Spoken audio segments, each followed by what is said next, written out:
first, what's the plan today? FF. Is that Freedom Forever? Fresh. Just doing some space horror. I just rewatched the first Alien movie last night, so felt like doing a little some space entities.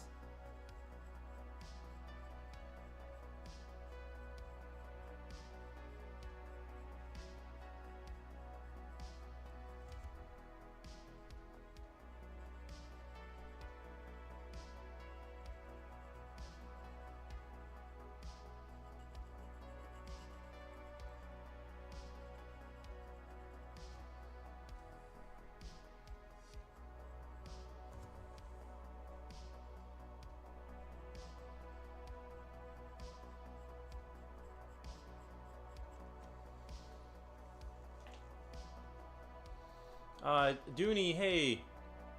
Also drawing little dots. Nice. Glad to hear it. Hi, Nick. Hey, Silver. Let me, He's sketching it out. Yeah, I did a little preliminary, because I couldn't help myself. I just started sketching something. So, you know how it goes. I said I was gonna do more like beginning from live, like beginning from the scratch for you guys, but the problem is that like I couldn't help myself. I just couldn't stop myself from drawing. I'm not sure what this is gonna be or if this is gonna be the main thing, but I do want to do astronaut space horror kind of stuff. So this is gonna be a fleshy flesh thing that's sort of.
Strawberry Raccoon, welcome. Haven't seen you here in a minute. How's it going, Strawberry Raccoon?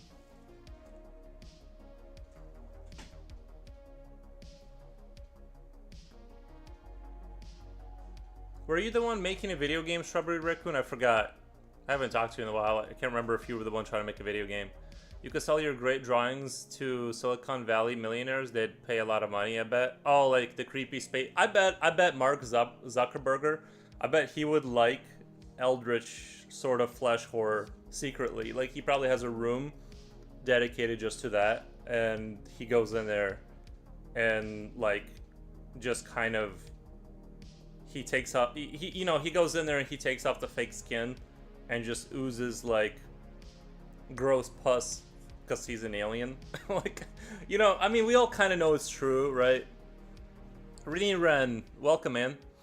Yeah, I was just talking about Mark Zuckerberg and his space horror origins. Because I mean, we all know he's not human. I just bet that he has like a room where he collects all this kind of art, and he enjoys it a lot, basically. Well, Ed Zuckerberg, yeah. I'm pretty sure some would try to steal most of them for their own interest.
all of it from your memory, no reference file. Oh, I'm just kind of making stuff up. Yeah.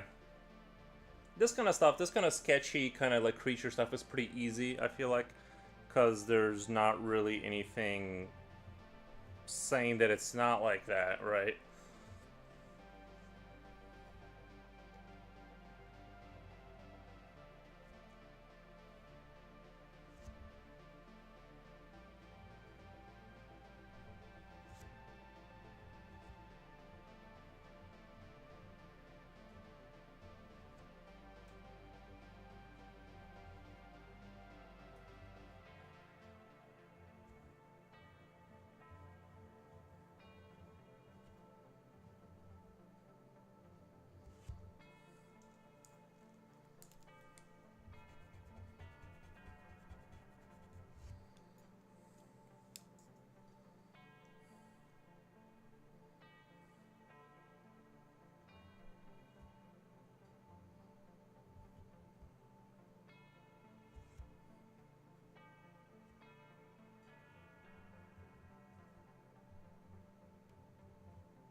I still don't have like a good angle on making this cool. Like, I'm kind of just riffing with ideas.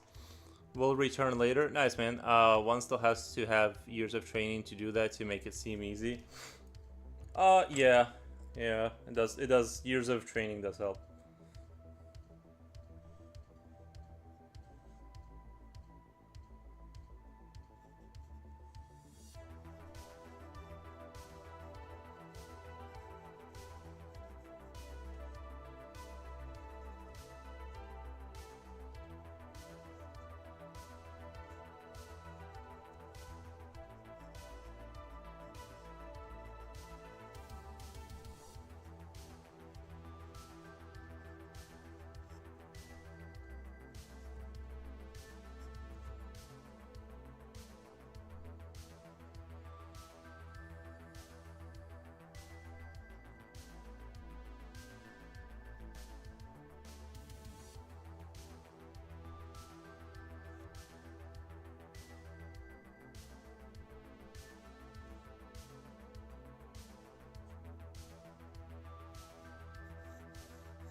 One second, I gotta edit my description in my YouTube because I'm using music.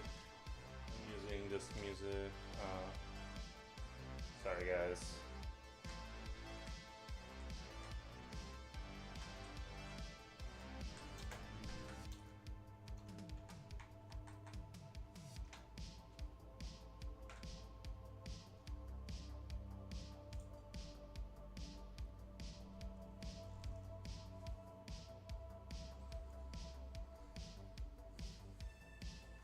Okay.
Ghost Orchard morning. Welcome, welcome.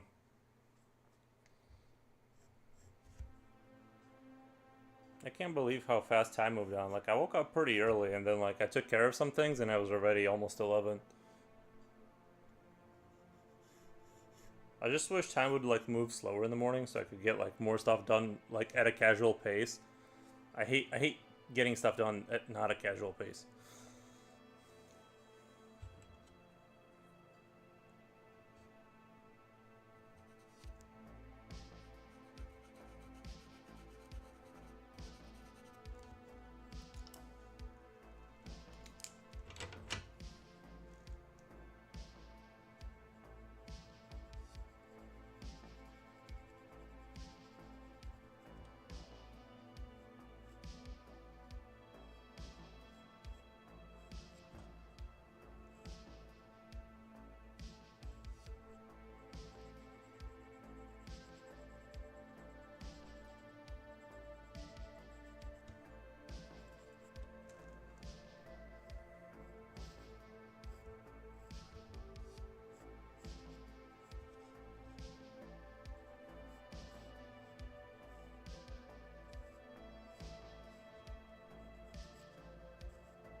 16:47 p.m. Not yet 9 a.m. here. Made my toast monster into a tripod robot. Lol. I'm in Portugal. Nice.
I'm not sure if I'm gonna go with this design. I don't know. I don't know if I'm feeling it. It started out really promising, and now I'm like, I don't know.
Oh, Vince Nine, welcome.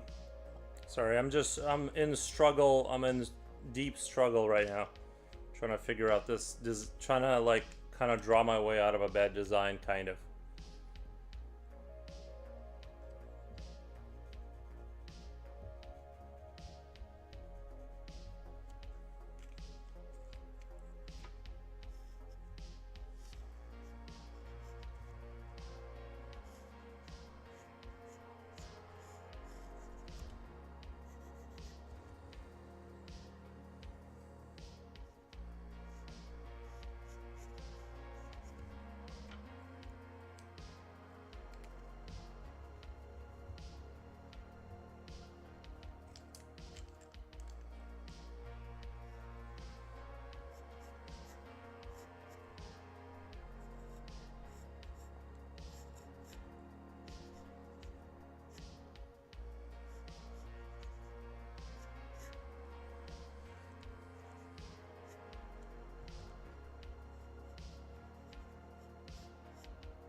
I think I went too high concept, too fast.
Gotta go. All right, Dooney. Thank you.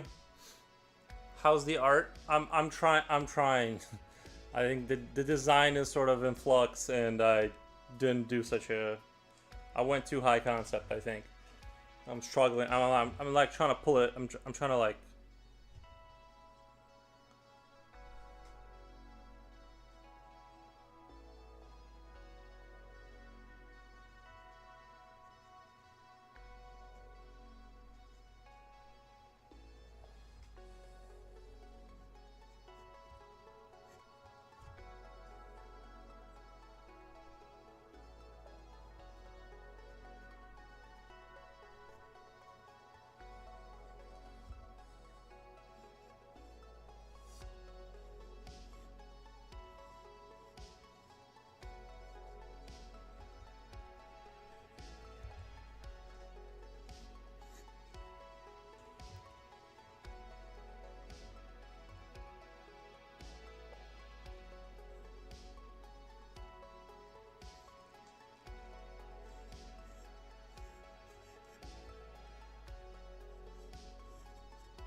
Art seems like a struggle sometimes. It seems like a struggle right now, yeah. Like, I didn't... You know what I needed to do? Is I needed to sit down and I needed to draw... I needed to do, like, little sketches to, like, come up with, like, a good design. I think if you go too...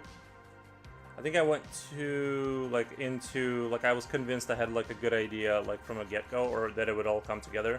And I should have done just, like, little sketches. In fact, I might have to do that. I don't know. Like,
think, okay, I think I got something here. I think I pulled myself out of this nosedive.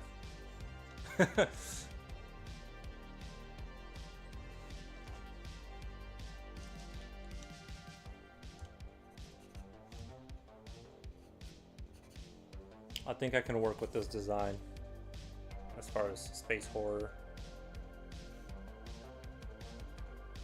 I also want to do like little arms, you know what I mean? I feel like Eldritch, like the more powerful of sort of a space horror creature you are, the smaller your hands should be, because they don't directly commit to combat. They're just sort of floating around, spreading.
Kamu Wamu, hey man, how's it going?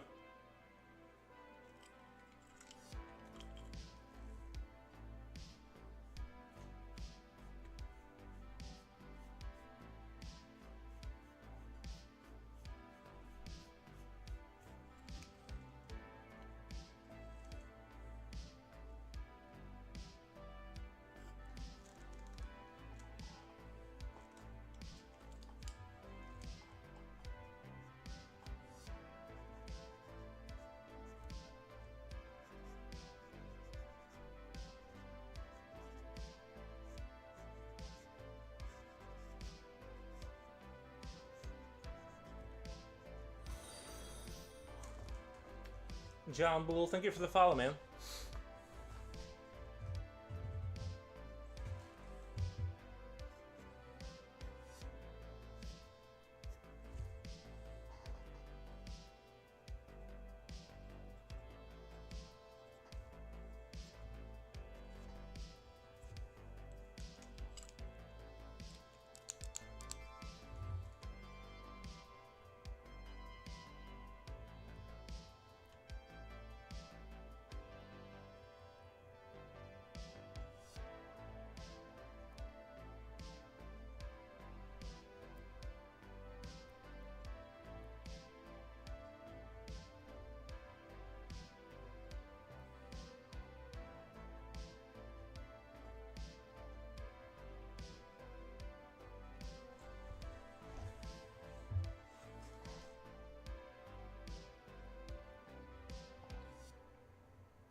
I like the shape. What's it gonna be?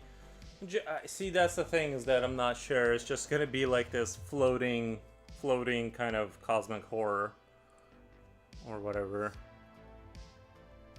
I think you know what, I think where I messed up was I didn't do my original plan of sketching things out, like just having like little sketches to kind of warm up and build up that kind of like maybe find a good design, instead of I sort of went right into it, and now I'm kind of like suffering.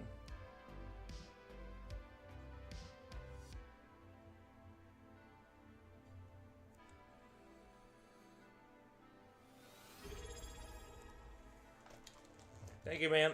Appreciate the subscribe. Much appreciated.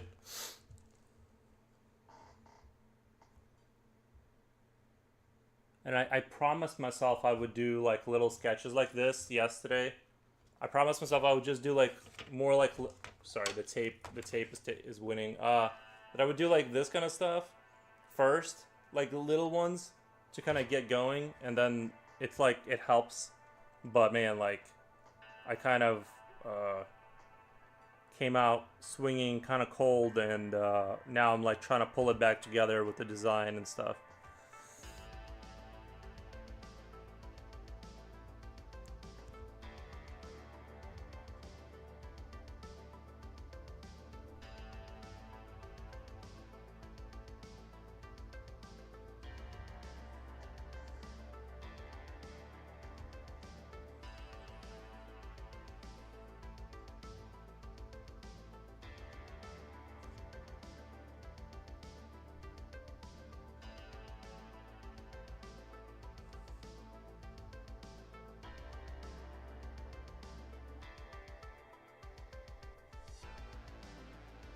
Oh, I just rewatched. I rented Alien One.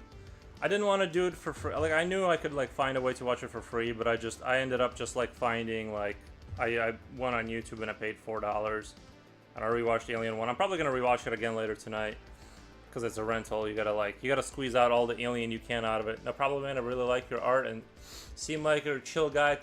Tend to subscribe for a few months and then subscribe to someone else. Nice, man.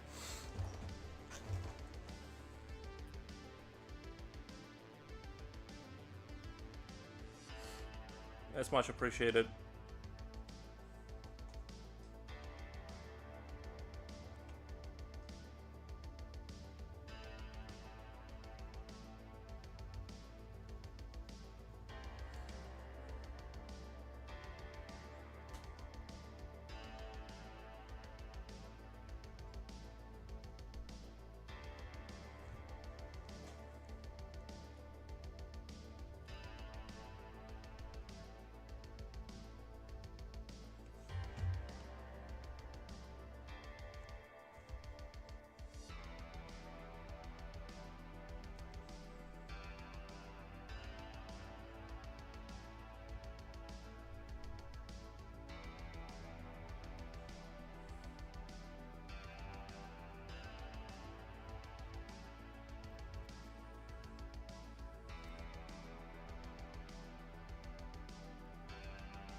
Alien One is definitely worth $4. Yeah, I hate like the idea of renting. You know, it's like it's too crazy. But yeah, I just don't have any way to watch it. Well, other than illegal ways, right? Like, but I don't. I'm always like paranoid that like one day they're gonna like. I stopped doing that. Not downloading anything. Just like. But I stopped doing that because I'm always paranoid. They're gonna like come down with a banhammer one day and like track everyone down retroactively and figure out who was watching what and like strike you with like a $250,000 lawsuit or something. So I'm like, nah.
Slipknot fan, welcome, man.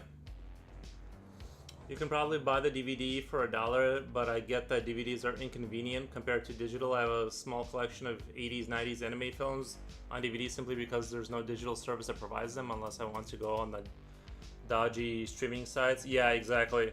But usually those sites don't have very nice quality version. Yeah, I kind of like... I try to avoid bringing more stuff into like my house, you know what I mean? Like, there is something to that. Is just like I kind of don't want more stuff. That's part of the issue. So maybe it's better to pay $4 once in a while, but I do like the idea of like having something that in theory like I have indefinitely now. And I looked up Blu-ray players. They're pricey-ish, but they're not crazy anymore. It's like $70 for a Blu-ray player, you know, 100 for like a nice Sony one. So I don't know, but yeah, it would be nice to have.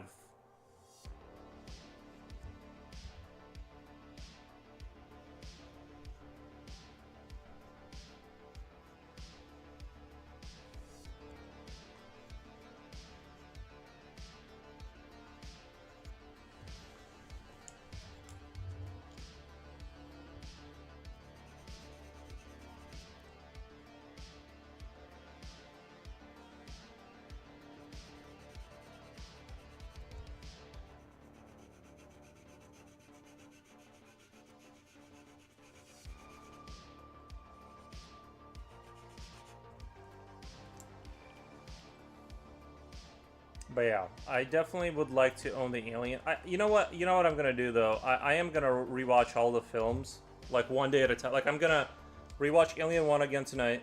I'm gonna rewatch it again, so it's like fresh. I'm gonna, cause I talk a lot about Alien, and I just realized my memory for Alien is like very vague. What film is he talking about? I'm talking about Alien 1. I just rewatched it last night because I do a lot of yapping about Alien. But like I literally like, it was like watching a new movie because I haven't seen it in such a long time. I forgot like basically I knew that the alien was involved and that Ripley, like, spoiler she survives, and everyone else does not. But I need to go through and like watch each movie twice to like refresh my memory. So when we're talking about it, I'm not just like half making stuff up. But I do want to talk about Alien. I know what you mean. I don't like to clutter and shit in my clutter. Yeah, but thankfully the anime films that I like is a limited pool. I have about 20 now. I don't think there's many more to own. Yeah, I think like the Alien films is probably, you know what I mean, just like get that together. But then again, that's like another device I gotta have. But it's not too bad, you know. I don't think it's the end of the world if I had a Blu-ray player. I should have never gotten rid of my Xbox. I think like my Xbox had a Blu-ray player, or at least a DVD. I can't remember what the 360 had. Did they have a Blu-ray on the 360, or was there just a DVD?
I noticed it's best to watch films with subtitles on so you can learn all the dialogue. Honestly, I'm not a fan. It distracts me. Like I can't like get into the movie if I would rather like miss stuff than be I can't like it pulls me out of the experience for me personally.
You're right. Maybe watching it once without the subs and then second viewing with subs on. Yeah, I just for me the subs don't work. I need to. I would almost rather just miss what they're saying than have to read something like.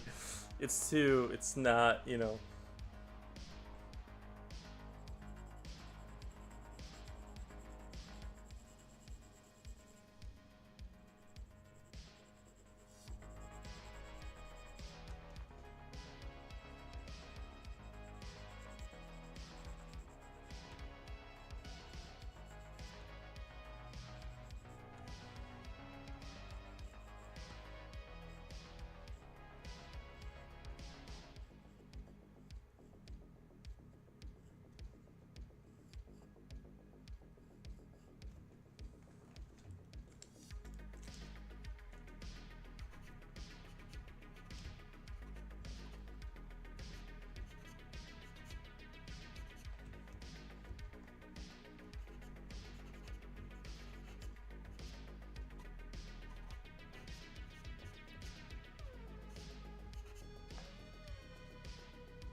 No, what you mean? I don't like the. I already read that.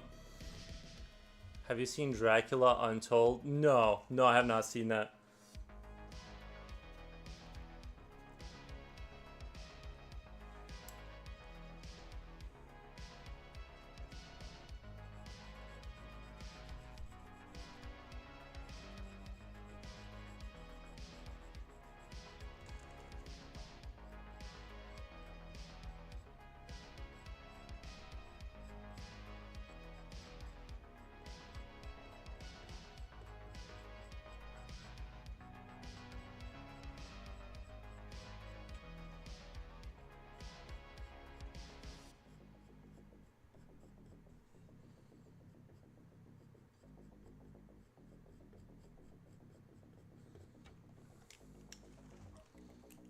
Dracula Untold is pretty good. I'll be honest, like I've never been a vampire guy. I've never been like into like the vampire scene. I did like some of the Tom Cruise one, like he made a vampire movie, and I thought that was pretty clever. But generally speaking, I like war like I don't know, like they seem like they're like sneaking around with their teeth and like drinking blood, and it's like I don't know. I've never been like a vampire guy, but, or like like a Dracula guy.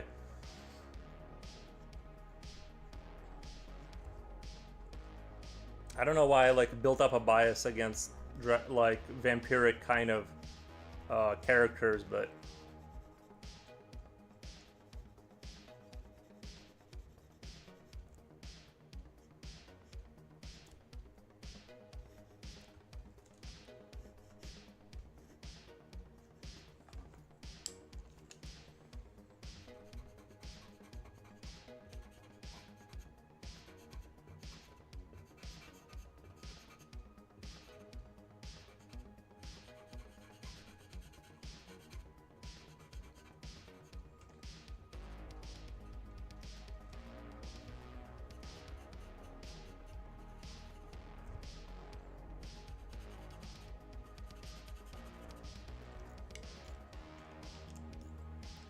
The Interview with a Vampire is the Tom Cruise flick. Yeah, I liked parts of it. I wasn't like I said, I'm not like super into vampires, but I'll watch a good, I'll watch it.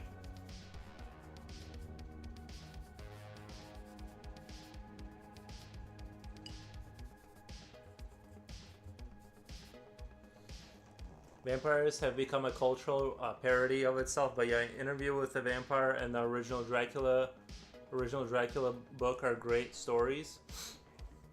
So what's the deal with Dracula? Like, what's his thing? Is he is he like a tragic hero? Like, he's not like a good guy, right? Like, he's just bad. And it's like, I like a good bad guy, but I don't know, I guess I never like really sympathize with the vampiric stuff. Like,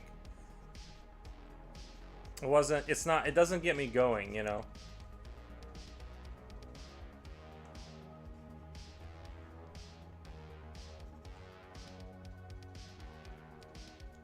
Like, I like the Anakin Skywalker arc where he kind of, slowly turns into a bad guy because he loses his mother and stuff like that. He's rejected by the council or whatever. Not that he's like related to what we're talking about, but like he's like a good, like a standard sort of I do bad things because whatever, I have like good reasons for bad things kind of a character. That can be like interesting. But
Dracula is a tragic figure that is attempting to recapture his youth by pursuing a woman he could never really have.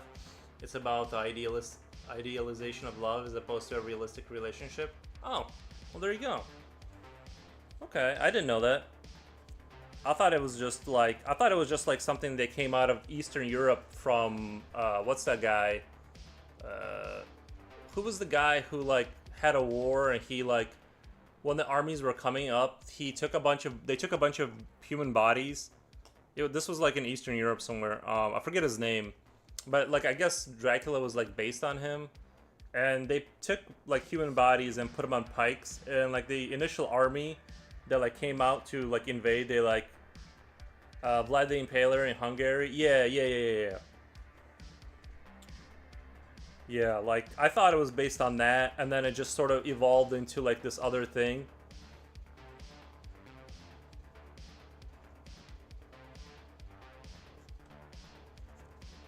So that was always my, like, kind of interpretation.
was watching some scenes from Dracula Untold today. There is a part where the Romanian soldiers are searching a cave for a vampire, and they're holding fire torches, and I thought that would look cool. So cool is that drawing. Yeah, having some soldiers like him being in a cave, you could do some cool lighting effects with that. I still need to read Bram Stoker's Dracula novel. Not exactly sure how Vlad the Impaler became Dracula, but I think he's originally depicted as a good guy because he defeated defeated Romania from Turks. Yeah, yeah. Vince 9 says Vlad the Impaler. Thank you. See, everyone knows. It's two things combined. It's a love story, but the love story where the woman has to deal with a guy like Vlad pursuing her. Yeah, you really don't want, a lot of times if you're an attractive woman back then, you definitely don't want someone in power catching the eye of the local warlord. Like, because things may not super turn out good. It was a different time. Like, you might be, like, you might be part of nobility from that, maybe, right? If things go well, but maybe not, right? Maybe things don't go well at all. So,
Vlad Tepes 3 is his name in Romanian.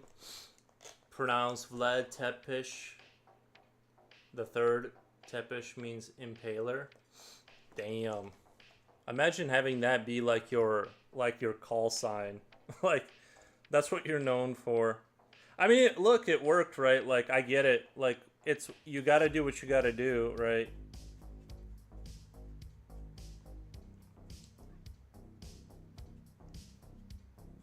I'm not gonna hate on results, like you know,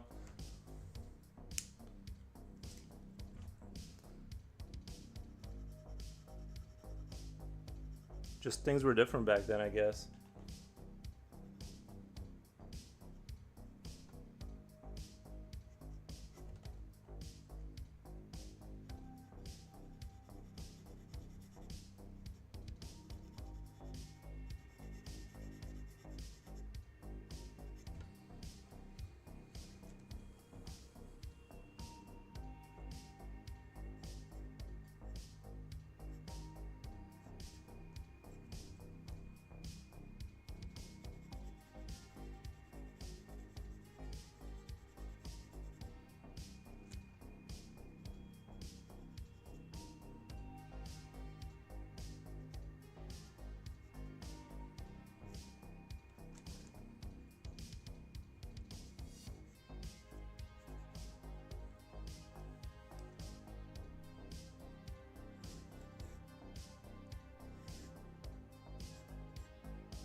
In Dracula Untold, it suggests he was sickened by his actions of impaling the Turks, but it was a necessary measure to protect Romania.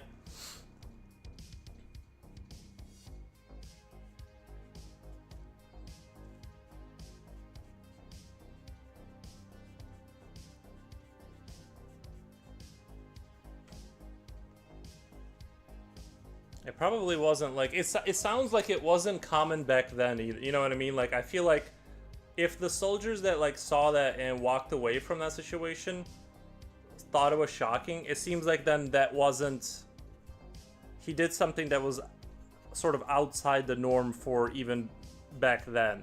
Was it 18th century? You know what I mean? Because 18th century is like not that far from, or when did he do that? Because if it's 18th century, that's not that far from the 19th century. You know what I mean? Like that's kind of like, I'm not saying it's like now, but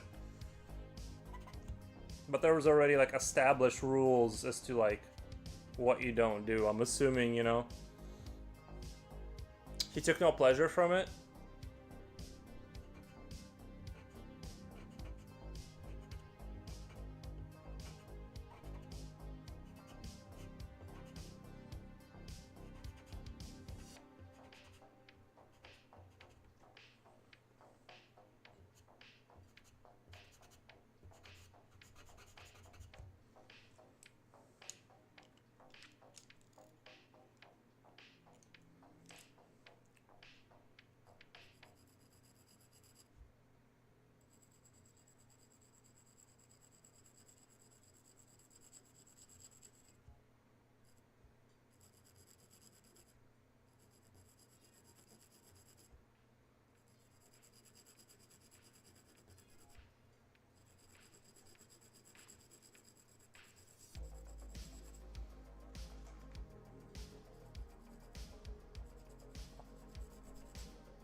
I recommend reading Dracula if you're interested. It's written in the old-fashioned English in the 1800s, which can make it difficult to read, but it's a cool book.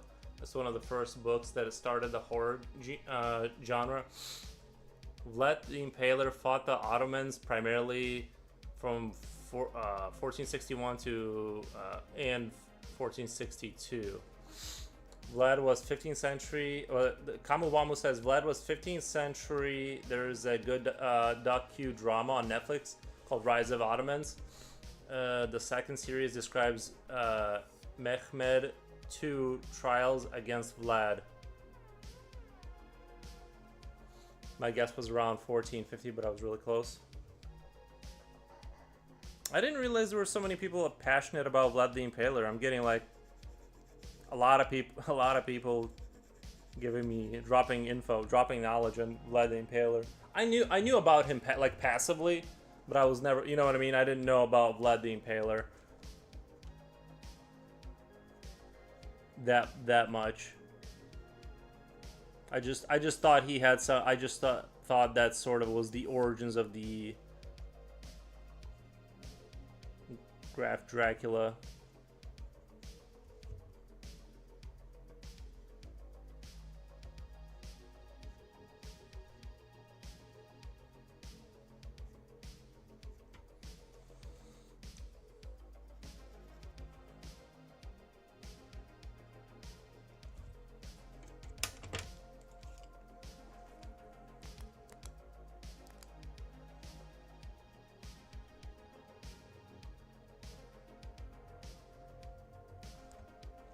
I'll be honest with you, I wish I would have sketched first.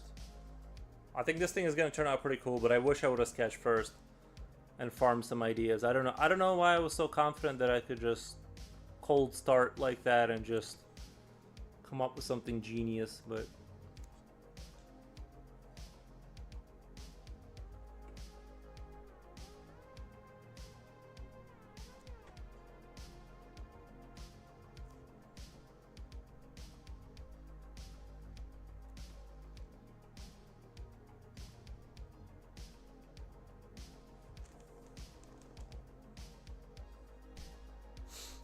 what platform is that guy talking on? He really knows Dracula well. That's on Twitch. There should be a link to Twitch on my YouTube channel. Those are the two platforms I stream to.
Until recently, I didn't know much about Vlad too much either, apart from reading the book and Coppola film. Only learned about the history of lead recently because I was reading about Turkish history and learned that Vlad was significant figure during the beginning of the Ottoman Empire. Okay. Twitch. I don't have a Twitch membership. Yeah. The only thing that happens if you don't have a Twitch membership is the commercials play. Like, you can watch Twitch. Like, you don't have to pay for Twitch. It's just that I mean, the same as YouTube. There's just commercials there.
Just took a quick look at Twitch. I'm unable to make comments unless I create a pro. Oh, I can see someone named Comrade Soul over there. Yeah, that's us. Hey, welcome, Comrade Soul. How's it going? Future Oil, Homeskiller, what's up? Man, the weather looks nice. Too bad I can't enjoy it. Yeah, finally, like, the temperature dropped a little bit, which is good.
It's been unseasonably hot in the UK. US pasty Brits can't take the heat. Bro, it's been brutal. It's been absolutely brutal Slipknot from YouTube says, is Kamuwamu the guy who knows about Dracula? Tell him I said hi. Kamuwamu, someone from YouTube is saying hi to you because you know about Dracula.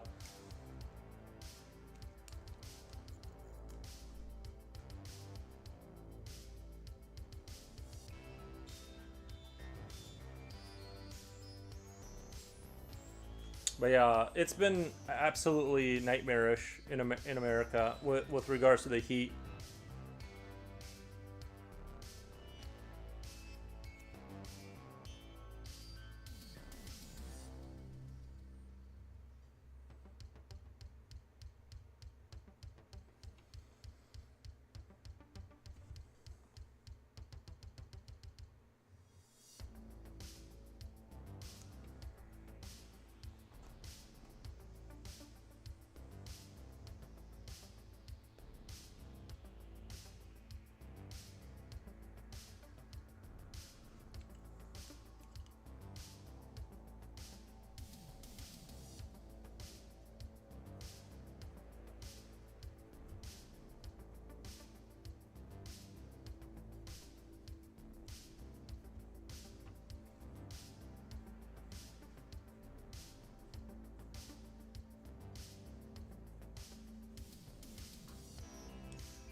Oh hey, say hi, say hi back. Thanks for the hi. Very friendly. I like the good cheers. So uncommon on the internet sphere. Right. He's from UK too. Yeah, the hot weather here has been really bad lately. You got a lot of UK people.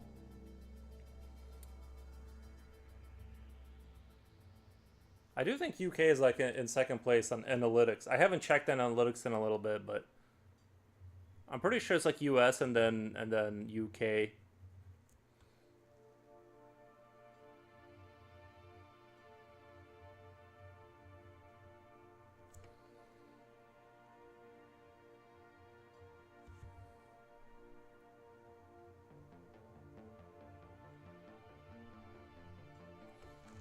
I'm gonna go to the bathroom real quick, and I'll be right back. Sorry, I gotta pee bad.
All right, I'm back. Sorry, guys. I like the good cheers. As far as the he also hello. Take your time. Is he pinching me off? Be back later. Yeah, guys, it's been way too hot. It's just absolutely insane, the heat. It needs to chill out a lot, like a lot.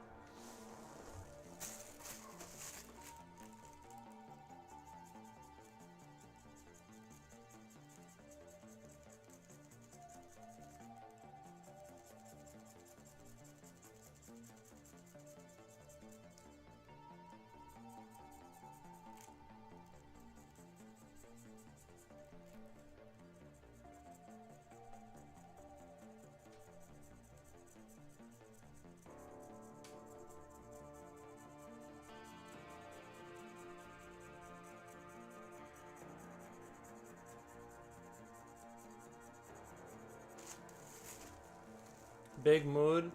Been hot as fuck here in ATL. Yeah, bro. It's just not. The thing is I don't mind like a hot day.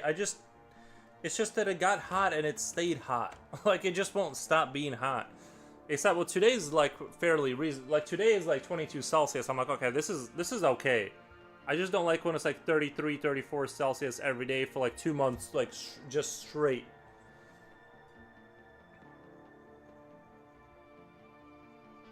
I gotta do a little bit. I gotta start cleaning up this area, and I want to like kind of start making it a little bit prettier. Does this make sense? Is this too crazy? I feel like it's maybe I should put like spider eyes so it's at least like people have something to connect to on this creature because I feel like it's too metaphorical maybe. Like I feel like maybe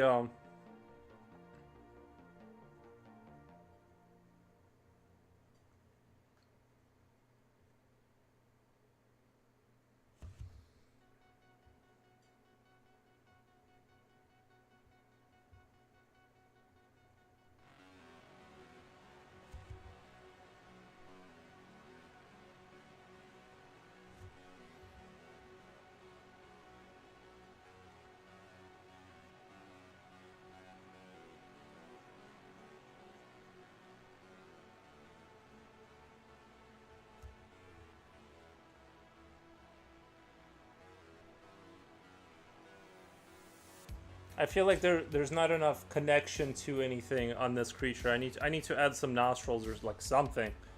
Maybe like some spider eyes.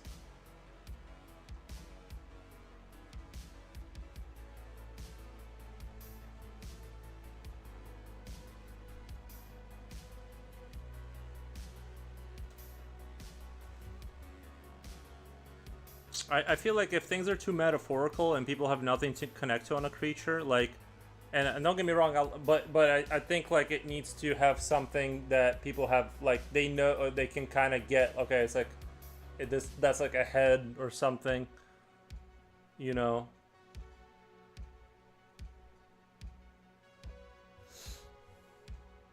I like this creature. It looks weightless enough to drift, but also alien-esque and aesthetic. Adding eyes would be neat. Thank you. Yeah, this thing just kind of floats around. He hangs out, you know.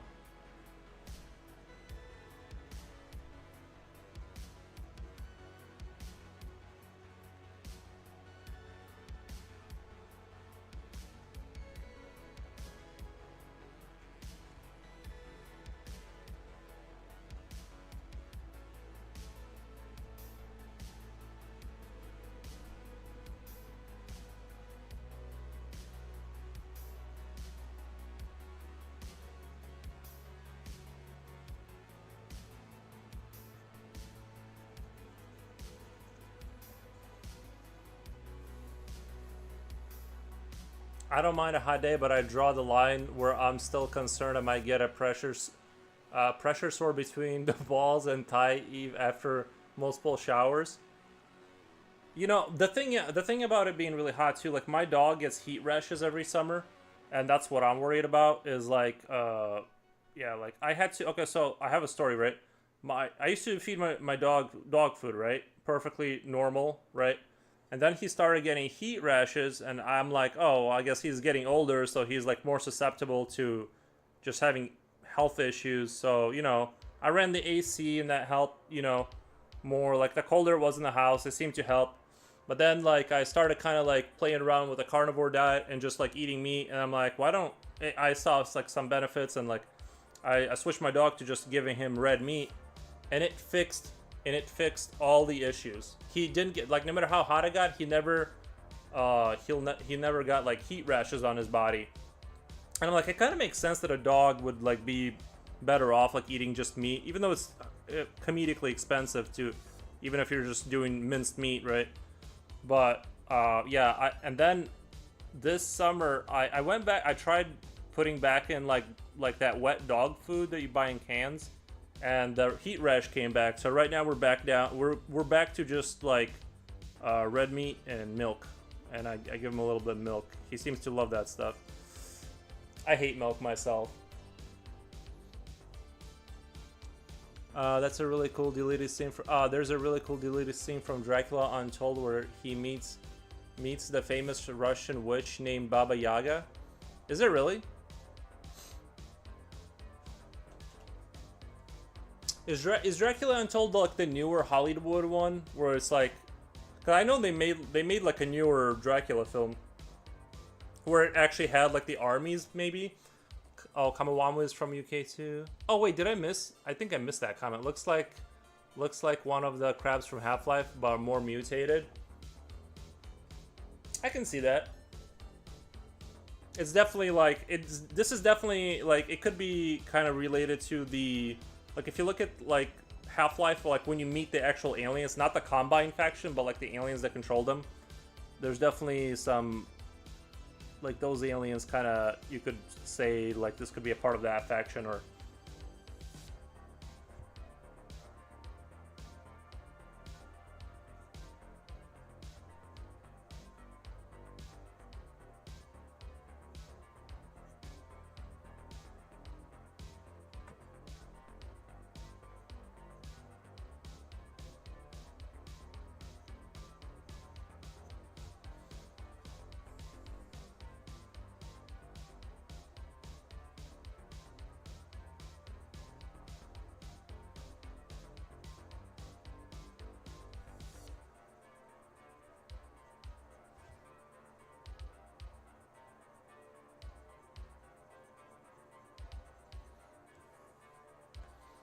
honestly, I'm so drunk I'm gonna pass out for a while. Lurk, thank you, Yatsu Art. Nice, man. I'm drunk. I'll hold the fort. I'm drunk too. Nice.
thinking of maybe getting rid of the... No. I love how it bounced perfectly. I kind of want to get rid of the... kind of want to get rid of this, see what it looks like without the nose thing. Just some eyes. I think that connects it enough to where you can kind of tell what's going on. It has some... This could be at the bottom of the... You know, something like this could exist at the bottom of the sea, let's be realistic. I've seen some of the horrors that come out of that place, and, like... I just feel like nothing's off, like, limits when it comes to the sea.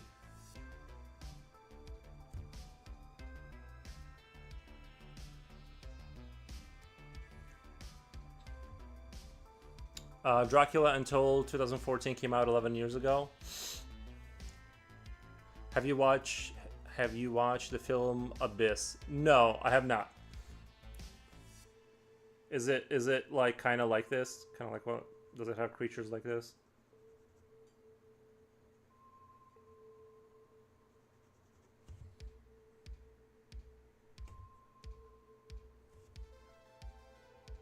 I like how everyone in chat is like drunk today. Still looks like a modern movie. Yeah, I think a lot of stuff holds up. Honestly, I was watching the Alien film. I was rewatching the Alien film. I didn't really get the sense that it was like an old... Like, I mean, obviously, like, it's aged and, like, probably, like, the version I watched was probably, like, remastered to some extent. Like, it's been touched up digitally. But I didn't feel like the movie was, like... I didn't feel like I was watching something that was, like, horribly unwatchable, which I was expecting a little bit. Like, I was kind of expecting that feeling of, like, this feels old, you know? But, I mean, it was fine. Just, like, the retro equipment is, I think, their vision of the future is kind of where it kind of... I mean, now it's become part of the definitive style of that world, but I think back then, when they were designing those sets, they thought, like, this is what the future is going to look like. It's just pipes and computers with, like, 10,000 buttons on them, you know, even though now we know, like, today's technology is, like, very slick and it's just panels everywhere.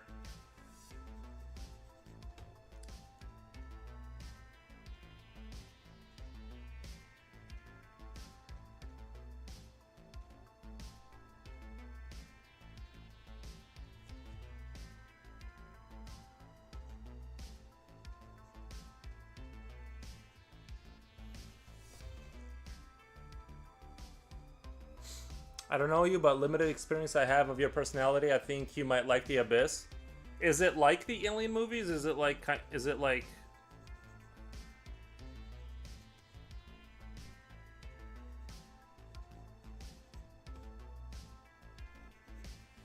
I've seen The Abyss. Slipknot fan on YouTube says, I've seen The Abyss, good movie. The aliens are bioluminescent bodies. Okay. I'll punch it into the... I'll punch it into the tab. And some of these movies are free. Like, some of these movies, like, the 1989 film, Abyss. You know, usually, like, I'm looking at it right now. Is that a 1989 film? Oh, it's got Ed Harris in it? You know, usually, I'm like, as soon as I see water imagery, I'm kind of turned off by it. I've never really been, like, a Navy or water guy. I'll check it out, though. I don't know why. I've always been, like, turned off, like, by anything like water. Like, the whole movie's in water. I feel, like, trapped. I feel like I don't feel that same with, like, space. It's more romanticized. I like space stuff. But yeah, I'll check it out. I got it in my tab. I'll try to look up, see if I can, like, well, first, like I said, I'm gonna rewatch all the Alien films. I'll watch this if I can find it for free. But I will watch the Alien movies and pay for them.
It's not outright horror, but there's decent suspense. The water environment creates a feeling of claustrophobia, like how one feels space is claustrophobic. You know, that's so weird because like I feel opposite. Like even if you're trapped on a ship in space, I always felt like this sense of I don't feel the same way about ships like the Navy or like not Navy. I'm saying like the waterfront, right? I'm sure like the whatever people that first went out on ships to discover stuff, like they felt very much like this was a voyage into space, kind of, right? You don't know what you're gonna run into, but I find like water kind of depressing. Whereas space, even if you're trapped on a pod in space, I don't get the same feeling. I think for me, like space is like much more romanticized and like broad and like infinite and like there's all these possibilities. Whereas like the water is just like you're kind of trapped, you know. I mean, they are similar, but you know what I'm saying. It's just more. I'm attracted to space a lot more because it's so unforgiving.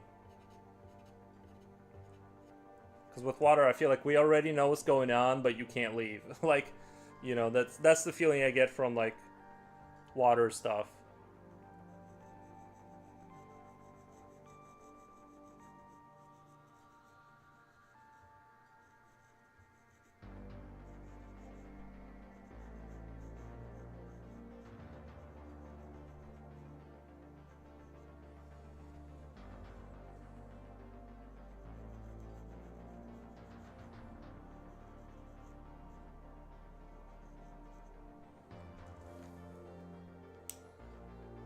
It's a psychological action thriller with a few horror elements. Yeah, I like. Remember, there was an alien. Do you guys remember there was an alien movie? It was like not Signs, but maybe Signs, where, but there like it had. I forget. Like it was like these pods were hanging above Earth, and that was the whole movie. And then they end up talking to the aliens. I really like that kind of thing where the movie isn't like scary. The fear is just the kind of like the unknown. You don't know what they want. You don't know if the pods are gonna explode or what. If they're just like gonna detonate or release some pathogen. You just have like this low level anxiety. I do like those kind of movies where it's not necessarily the creature is going to claw at you kind of film.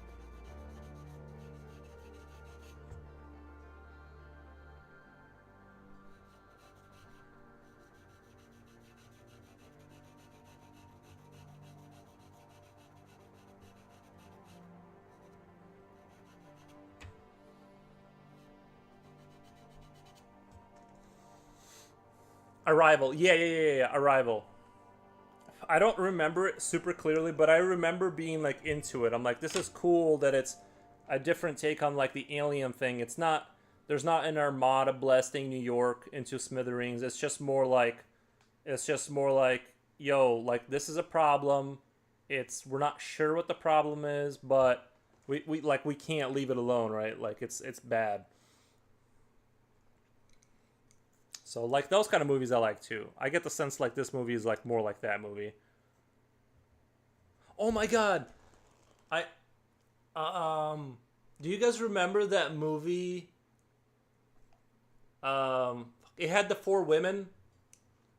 What was that movie with the four women and the bear?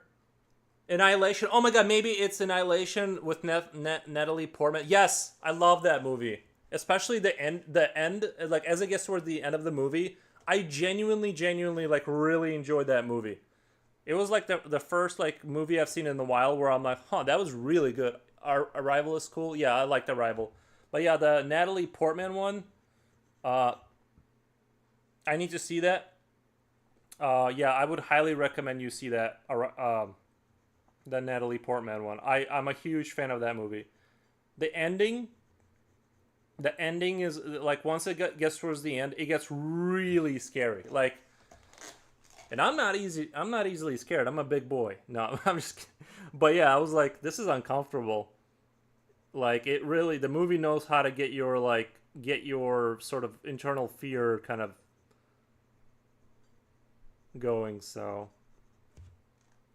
and of course, I had to have someone in chat like explain what the movie was really about. I didn't really get it, but then like, yeah, I don't want to spoil anything because it does have like a good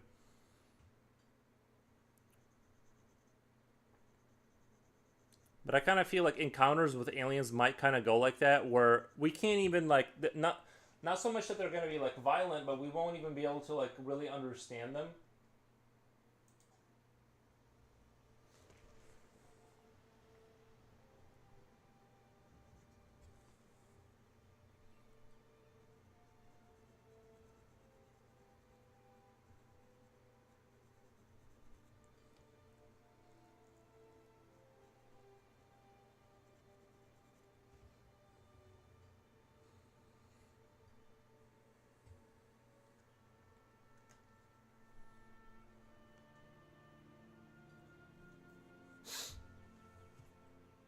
A return. The top of its head looks like a horseshoe crab.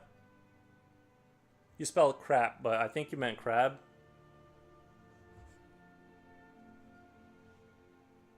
I think I know what you're talking about. The one that has like all the feet under it kind of thing.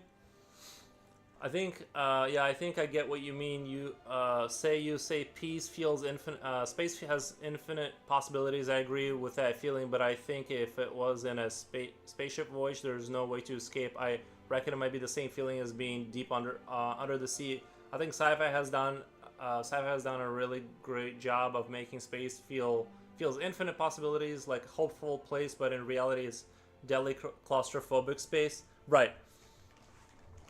Yeah, no, I completely agree.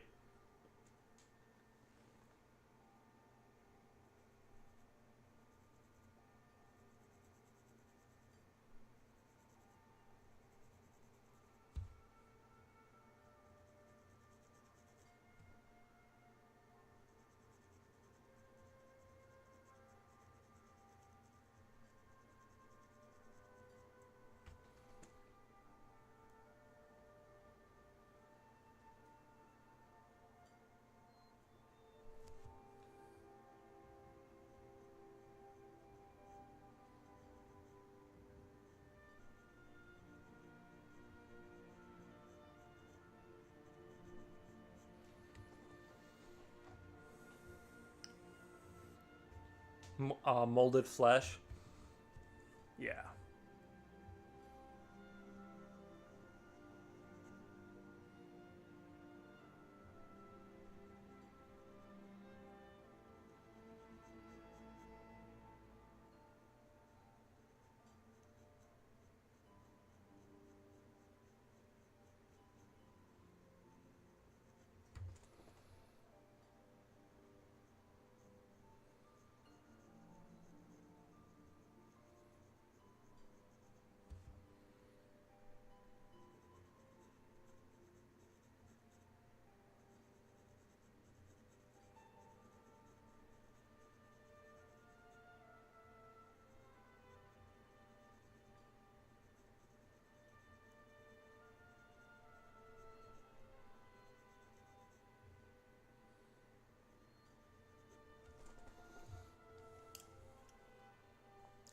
I really liked the Annihilation film. The idea of me, I thought it was gonna be a dumb film. I really didn't think I was gonna like it, cause like I saw the trailer and I'm like, nah, they're like walking into this like place. I thought I was gonna not like it, but then I ended up really liking it.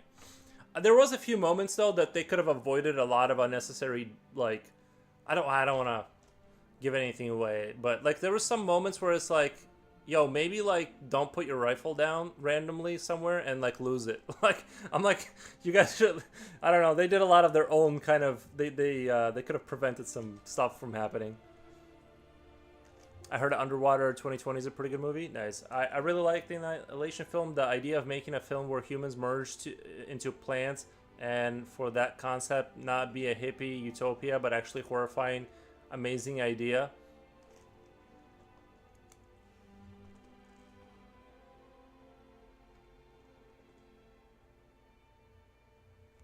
I think there's like there's like some hidden stuff in that movie. Not like I don't realize like all of it, but like there's some ideas in that movie um, that are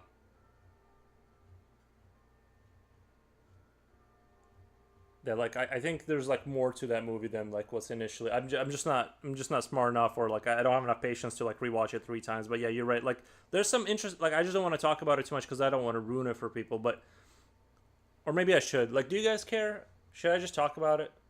Anyway, for those who are like really want to see that movie and like if I'm gonna ruin it for you, like just I'm not saying leave the stream. I'm just letting you know I want to talk about it.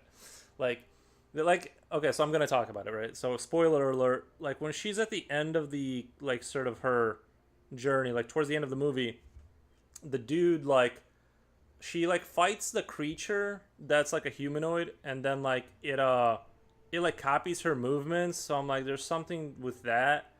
And then when she like comes back to like normal reality, when she comes back to like normal reality, the dude, he's like a copy, right? Like he that was like the thing copied itself like and got out essentially. But she doesn't know that.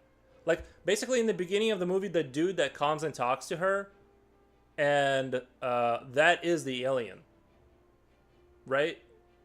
Like that's why. What's up, y'all? How's everything? Thursday afternoon going? Hope going good. And greetings. Thank you, Francis Chesky. Appreciate you stopping by. I thought Sphere starting Sharon Stone, Dustin Hoffman, and Samuel L. Jackson was a decent movie. I thought Sphere. Haven't seen that one. I got a lot of movies to like catch up on apparently. Like I said, my first goal right now is going to be going through the Alien films one by one. I'm going to rewatch the first one again. I'm going to rewatch the first one more time.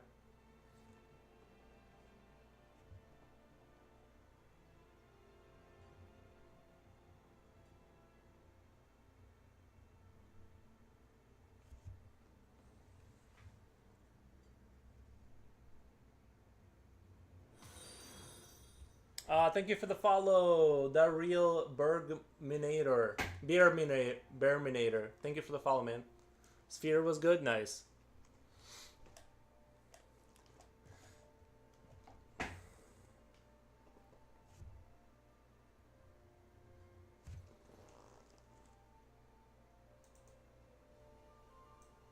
Let me know if the music is at a good volume. I don't know if it seems like it's not right now.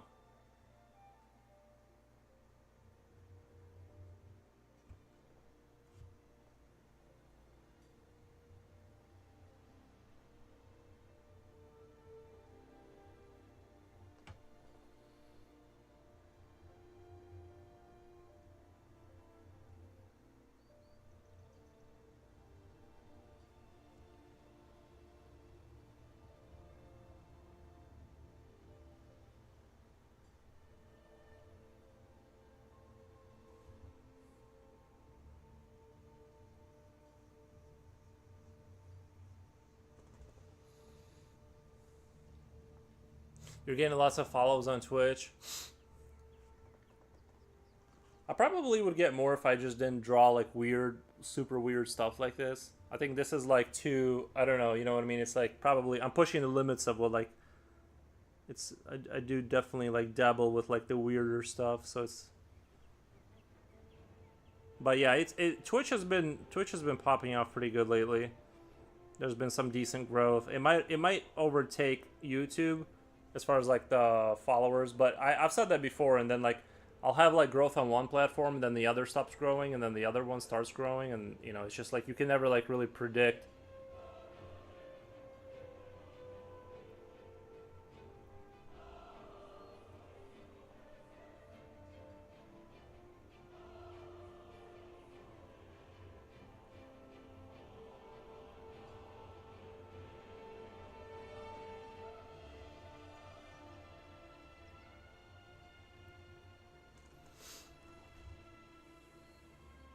There's too much stuff is in there, too many films, too many books, too much music.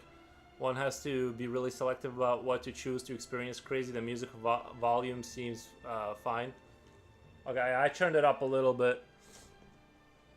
But yeah, no, you're right. There's like that's why I'm just gonna focus on the rewatching the Alien films, like all the way through from first to Romulus.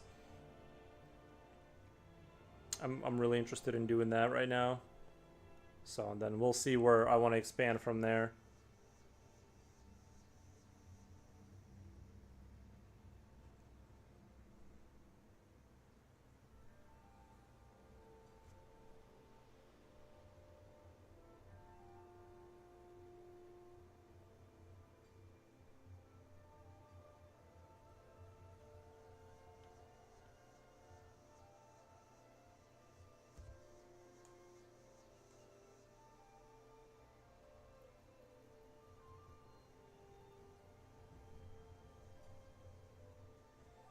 The fun thing about creature art is that well, I've already talked about this, but like I just love just creating something that is sort of convincing, but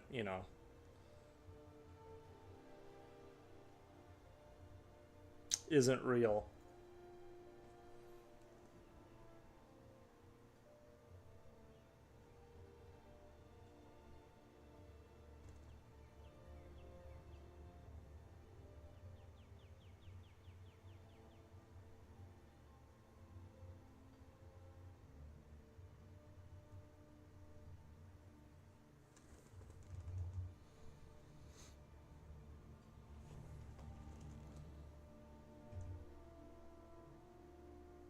I think people would probably like to see drawings of mainstream stuff like K-pop singers or Harry Potter or whatever. I think that it's probably a faster road to growth, but I gotta follow my heart. You know what I mean? Even like this is like this is gonna be less popular broadly speaking, but it's gonna get the right people to follow. Thank you for the thank you for the follow, New Camus. New Camus, thank you. Ridley Scott is a genius director. He's so funny in his interviews. Love his interviews. I've never seen any of his interviews.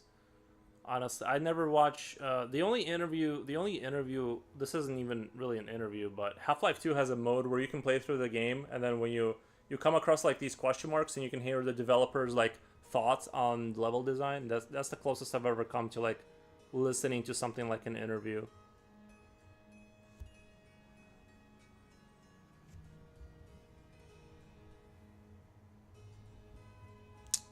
Wait, Silver, did you reference Half-Life 2 earlier? I didn't know you ever played Half-Life 2. That's like my favorite game of all time. Like the story-wise and everything.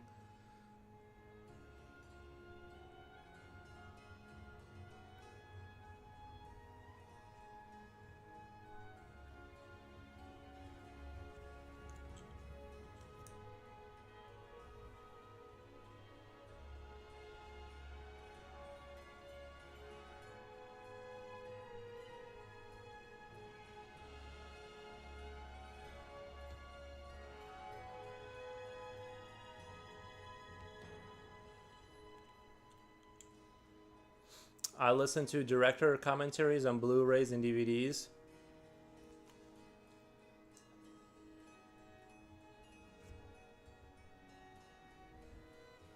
I really like the way Half-Life did it. Like you can go just through the game and they give you you just stop at these markers and they kind of give you a breakdown of their thought process for why they did this or that.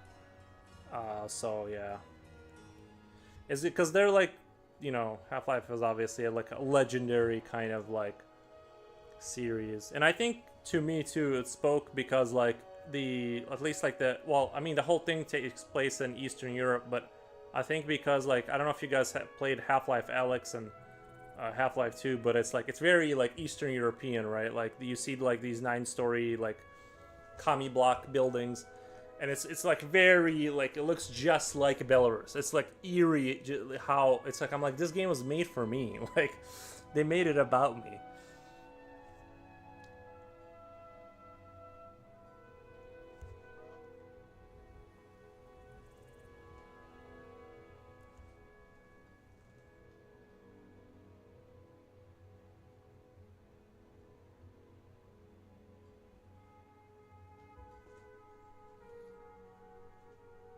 I think it was me who referenced Half-Life, but I haven't played the game, but just know a few things about it. Yeah. See, now it's like to the point where Half-Life is like bordering on that like it's not really a modern game anymore. I think if somebody that plays whatever kids play these days sat down and played it, it would feel odd to like pick up health, you know what I mean, and things of that nature. Like it's sort of like it's man, it's really weird that like Half-Life is one of those things where I think it's like we were talking about this the other day that things that feel like they're part of now for me, like you got to remember when Half-Life came out, it had the most it had the Havoc engine, which was the most advanced physics engine of all time, like back in the day. And I've watched slowly it become not anywhere near the the most advanced one, and it's weird how I've lived through, you know, what felt like the bleeding edge of technical progress to like where now it's like it seems like so quaint and like rudimentary, and yeah, I don't know, like so. I think if a modern player that's never played a set down, it would feel distinctly like not a modern game.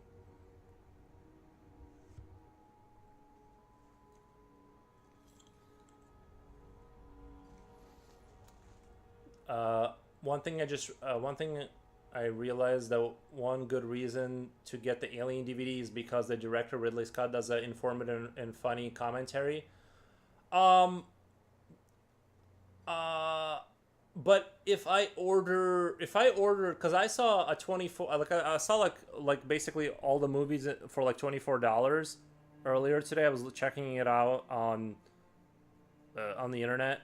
I'm wondering if I'm wondering if they would have that on there, or if you know what I mean, if they're not gonna put that on there, because maybe only some DVDs have that. Like I'm just not sure.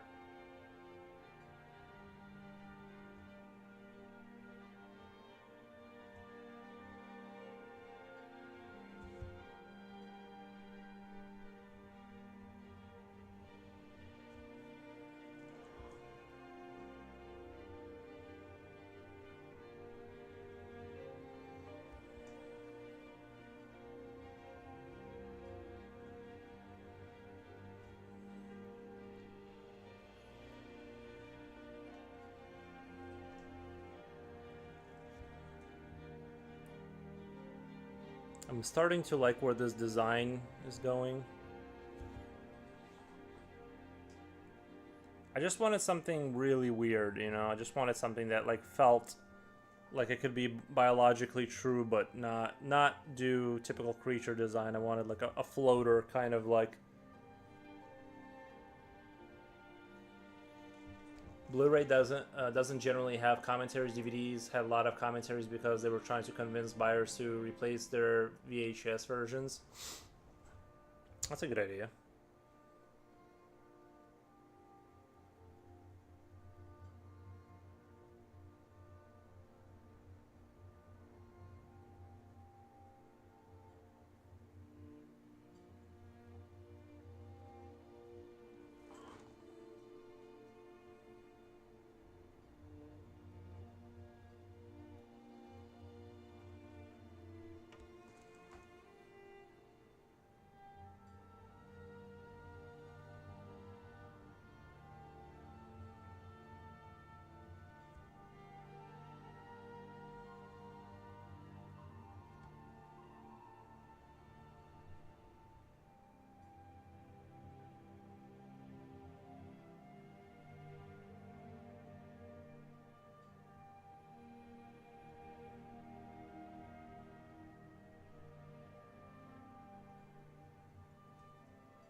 All right, I really need to sharpen my white charcoal here. Let's check. Let's check out. Let's take a moment to check out where we are. Oh wow, guys, there's nothing left. Almost nothing left.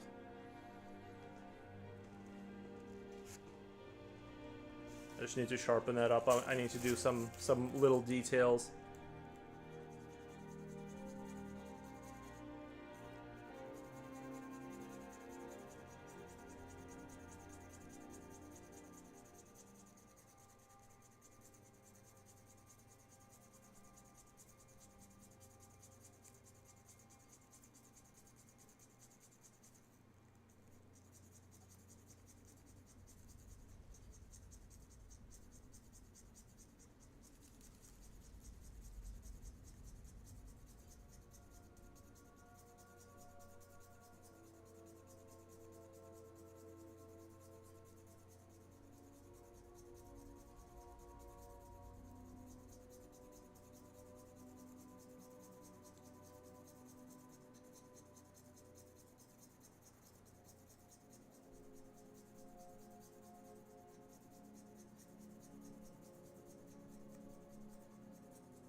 One thing that I thought was really weird that I didn't remember is when like the droid that's on like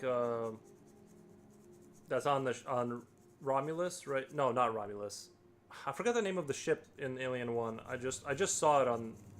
It was like Propotos or something. I forget what it was. But when he tries to kill Ripley, like he like sticks a magazine in her mouth, and I'm like there's probably more efficient way. Like it was just really weird.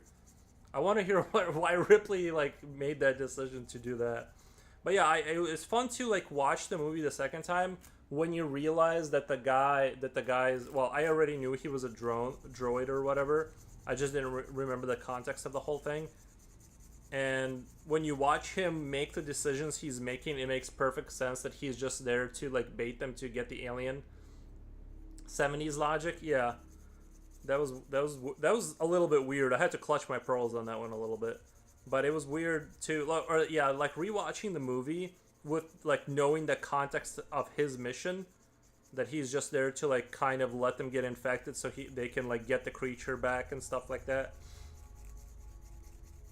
So it was like he's just like constantly opening doors and stuff like that. It's like, yeah, I know it's protocol, but we can't let so and so die, so we gotta let him in. But that would have been crazy if like the alternate version where they didn't open the door. Much shorter movie, I guess. I don't know.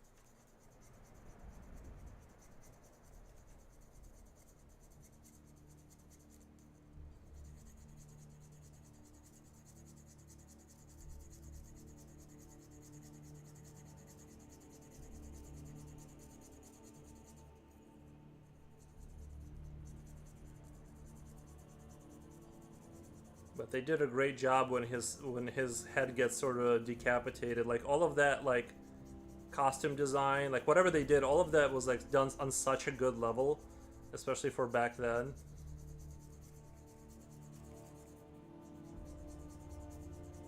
Like I said, there was nothing about that movie where it like I was like brought out of the experience because something was so goofy.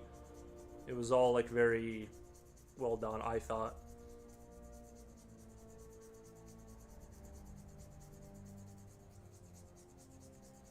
Ash the droid, yeah.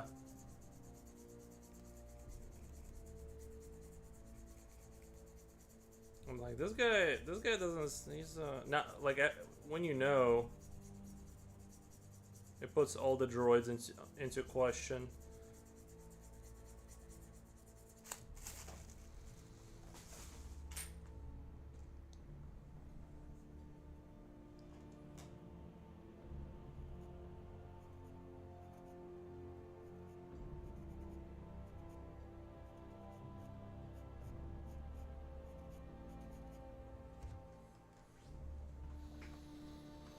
That would be quite funny. AI could make alternative movies where the characters didn't make the mistakes which further the plot. That would be really interesting to like you watch the movie up until a certain point and then you go, okay, they don't open the hatch. Make this interesting.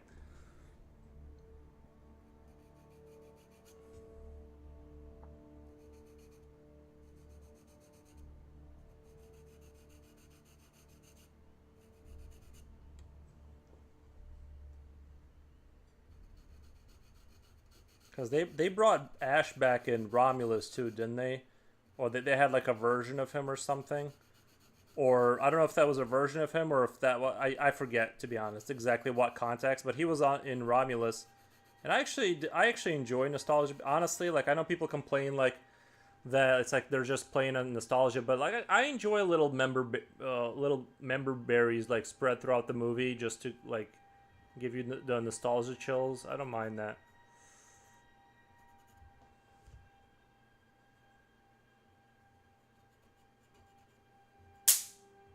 Sorry, the bug zapper.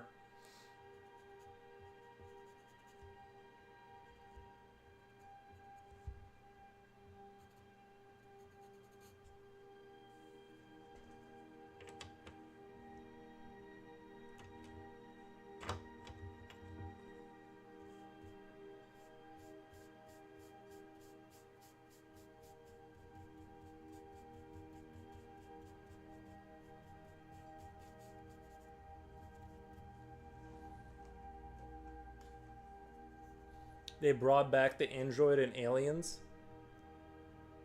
They brought back the android. I'm gonna watch the. I'm gonna rewatch. I think I'm gonna rewatch the first one again tonight. Because I want to have a clear. I need to. I want to go through the entire franchise, and I want to. You know, I don't want it to fade too quickly because I'm not a good rememberer of things. So I'm gonna watch it again, and then I'm gonna watch Aliens 2.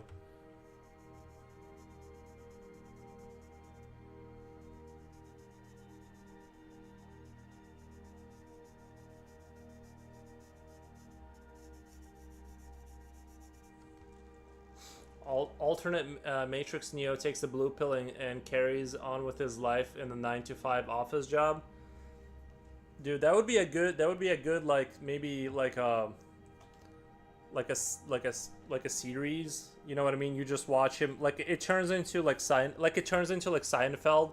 He goes to the local diner and they drink coffee, and Neo keeps like going on these riffs about like reality being fake, and they're like, Neo, stop. Like, just stop with this. Like, we're in the Matrix. I get that you think you saw some things.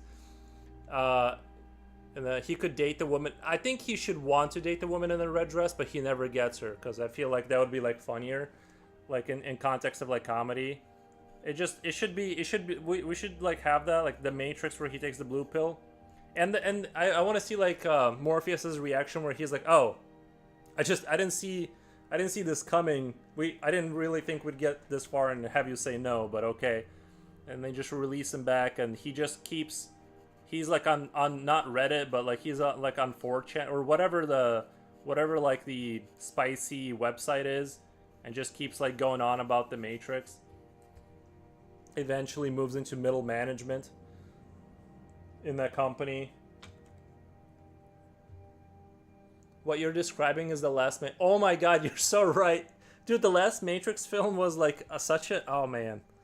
It's almost painful. Like, how can that have happened? Like, that's crazy. Like, they did such a bad job. I wonder if it, because I know it was only like one of the people that made the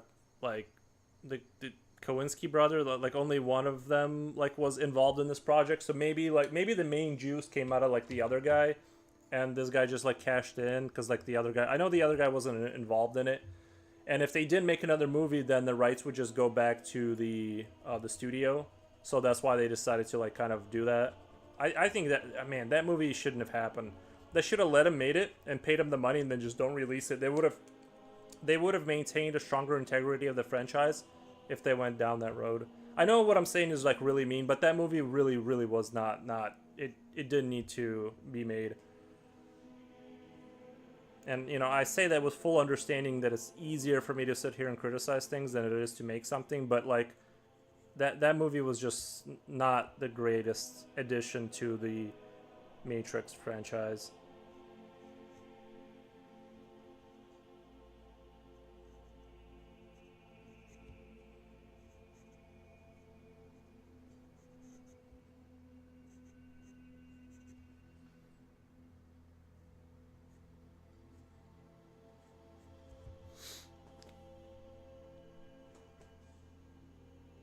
Haven't seen the fourth Matrix movie yet. Heard it was absolutely terrible. It's beyond terrible.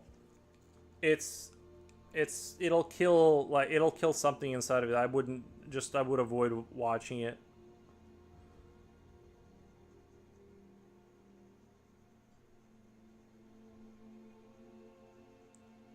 It felt like a fan film, but like big budget and not good. I always thought the Matrix was going to be a standalone trilogy. Well, I think that would have been the best for it, like for the message, right? That would have been the best idea. Now, I wouldn't mind if they were like, if they take the Matrix universe, like they did with Star Wars, and say like make different like stories within that universe, like how did this get to that kind of stuff, you know what I mean?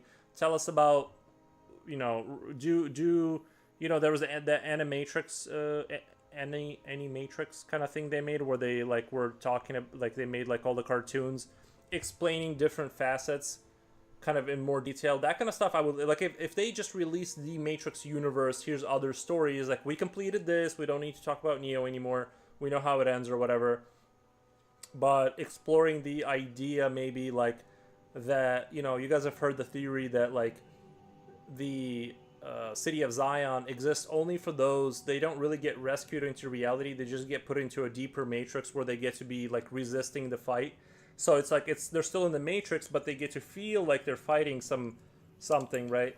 And which is kind of depressing. But like explore these topics and kind of push the narrative forward. But yeah, the trilogy, I don't think Neo needed to come back. But I understand the studio wants to be safe, and if they don't bring him back, are people gonna watch it? Some incredible animations, yeah.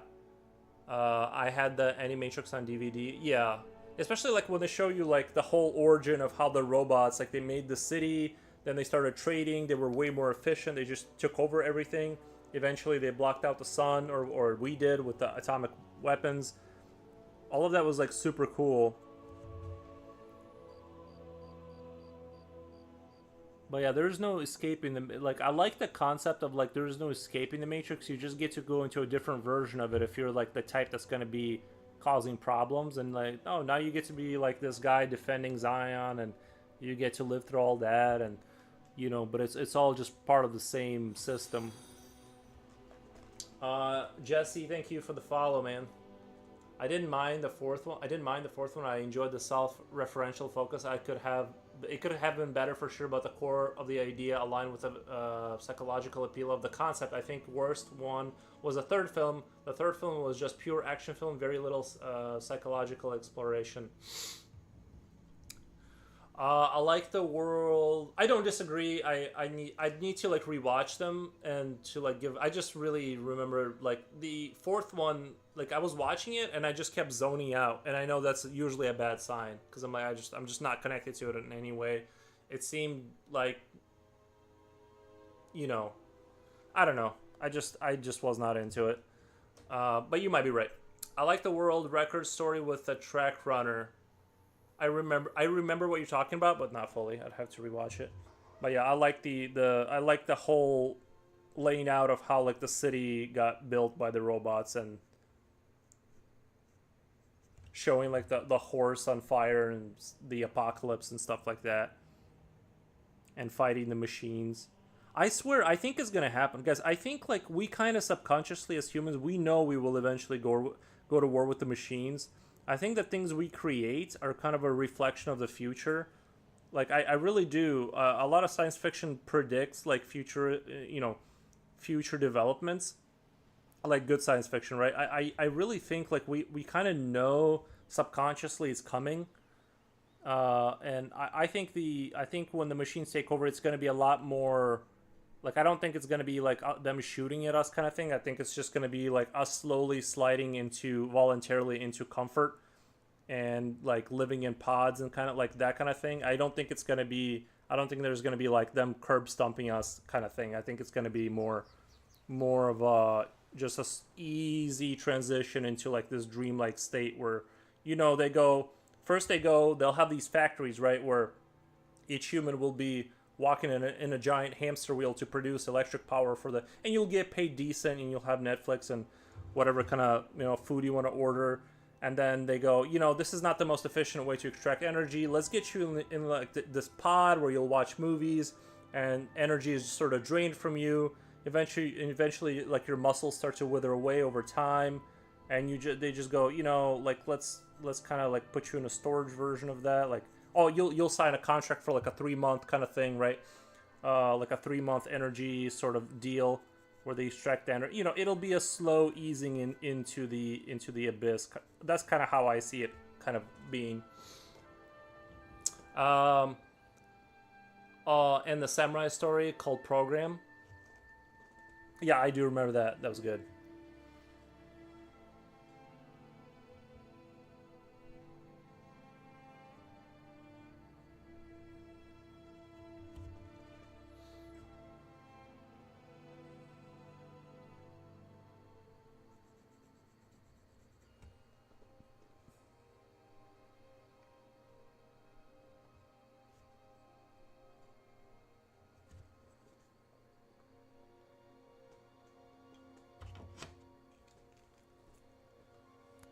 But I think the hamster wheel idea is hilarious.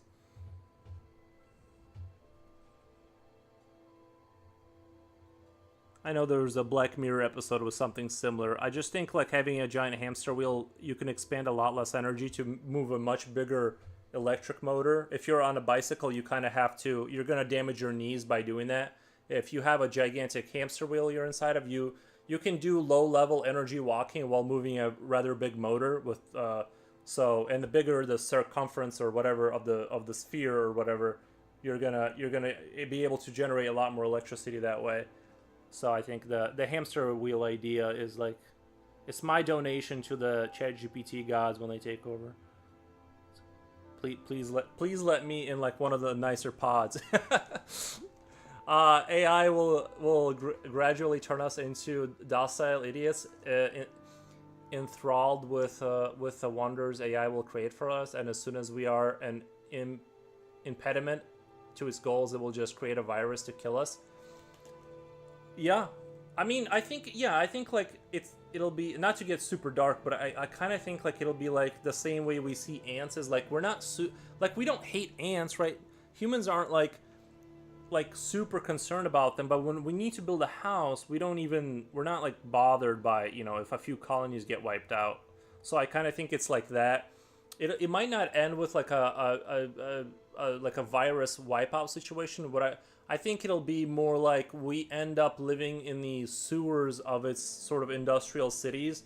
Like as long as we're not messing with the levers and doing stuff to hinder it, it just will like forget about our existence and it won't be concerned.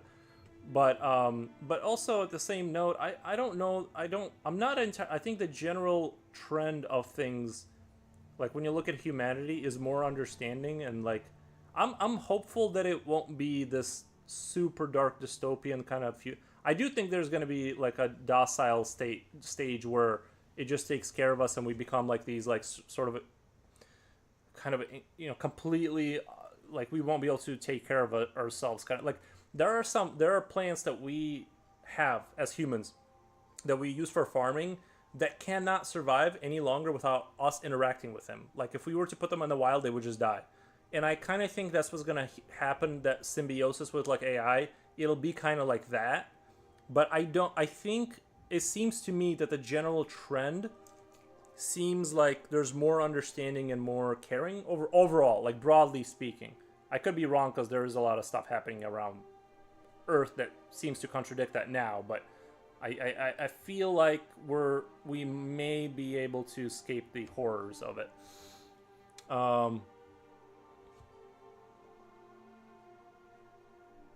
I'm hopeful that, like, I kind of joke like around the AI thing, I make it sound like the darkest possible future ever, but that's just more like satirical dark comedy. I genuinely hope that that's not the case though. Like I'm hoping like we pull out of that nosedive, and it's not just like, and it's not just like this, just unbelievably horrifying experience.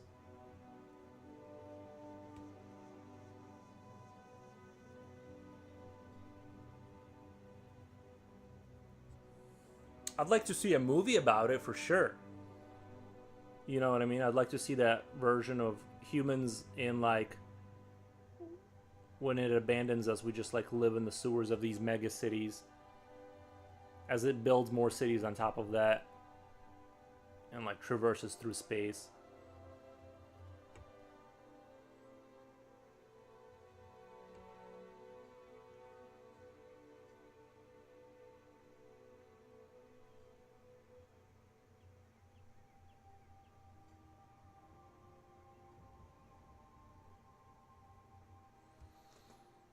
I think the only way we can retain our agency is to integrate with AI. We just need to convince the AI it's worth their while to integrate with us. I agree. Yeah, I mean, we should definitely. I think the ship has sailed, right? Whether we like people agree with the AI thing or not, it's happening. There's like billions and billions being invested, so I think the ship has sailed. The cat is out of the bag. So I think now we have no choice but to try to do what you're suggesting. I agree with you because we just there's nothing else we can do now. You know what I mean? Like we have to try doing that.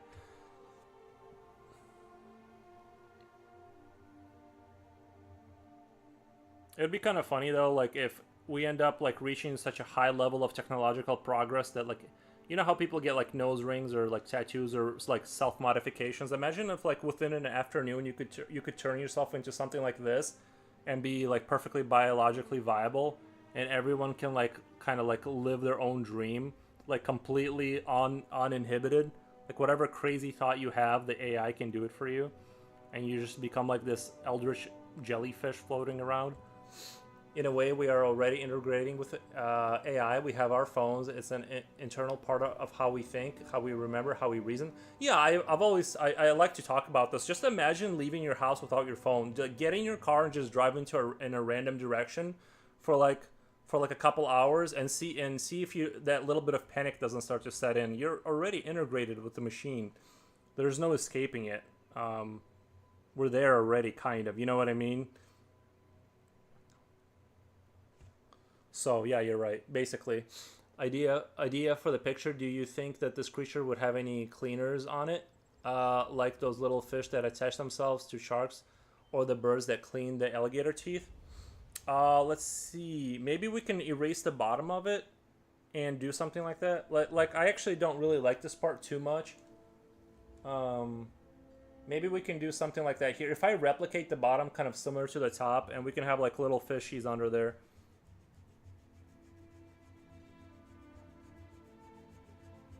I think that's actually a really good idea for this.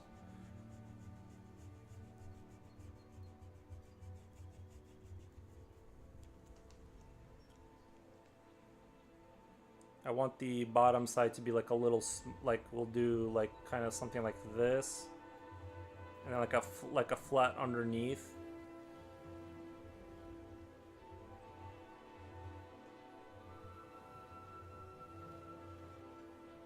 Uh,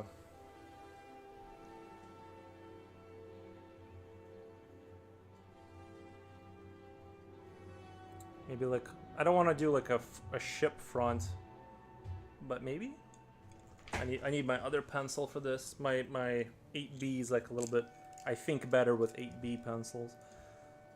Let's see. Maybe if we do like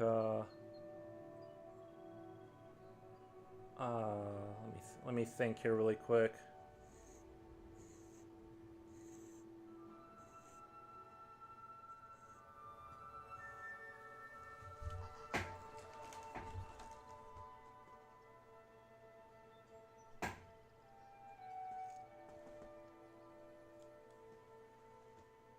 I kind of want the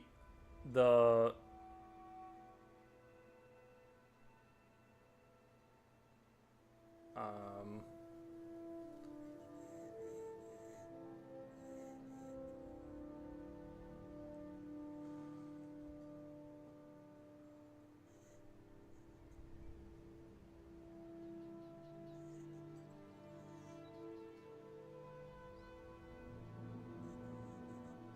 I'm afraid of doing something too ship-like. If I put a thing in the front here that's like that, it's gonna like look too ship front. Like it's attached to a ship or something. I think it's gonna look goofy. But I like that overall idea. I'm not, let me just, if we do a sort of a, I mean, we could even do like a ball kind of thing and then work off of that.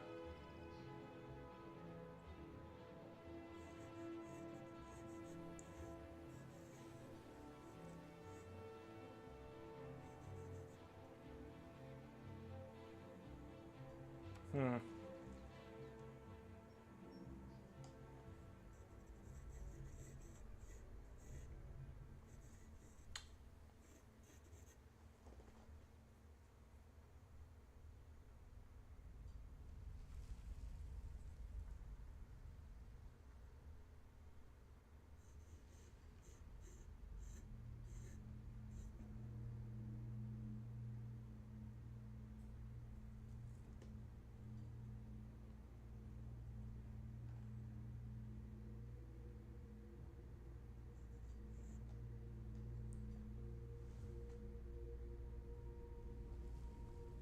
Sorry guys, I gotta do some hallucinating here before I need to come up with something kind of cool. With I just don't want to add too many curves unnecessary. You know what I mean? I know I'm not looking at chat right now. I just gotta like I gotta like.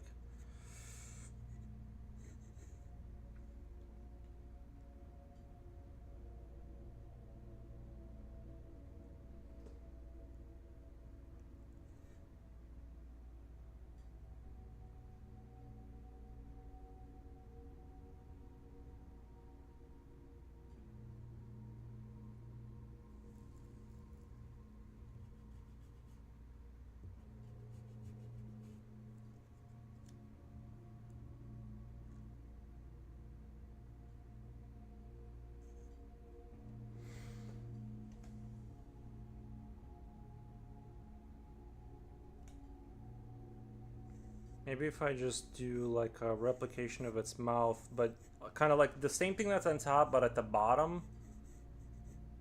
To have like this, like a plate right here. You know what? This could work right here. This like giant kind of like, maybe uses electromagnetism to like bounce off the ground kind of, so that's why it floats. And then we'll do like a similar shape as the top, but it won't be a mouth kind of thing. And connect the dots that way. We could have like these ridges here connecting to the bottom. And then we can have like down here we can like have like the fishies kind of cleaning the bottom kind of thing. And maybe some here too, you know what I mean, just sort of gliding along it. Some fish or jellyfish kind of like structures.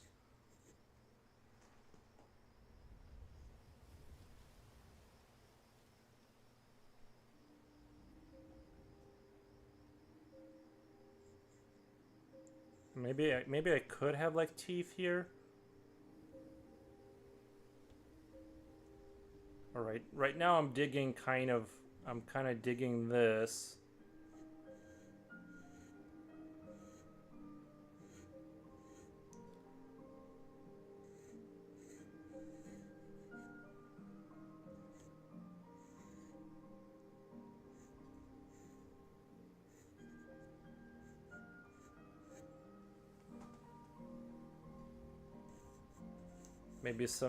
Maybe replicate a little bit of that armor again. I want there to be a little bit of, it feels like there should be some repetition here design wise, like something like that. I think that can work. I think I can make that work. And I almost want this to be longer, like almost like it goes back more, and it'll just be something that goes, okay. I think that'll work. Okay, I'm looking at chat again. Sorry, I had to like squeeze out something.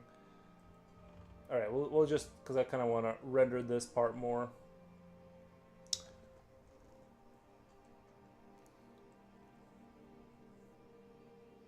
I really like this pic. It reminds me of Skyship Bahamut.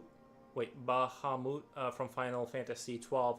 I've yet to play a single Final Fantasy. It seems like such a big franchise to jump into.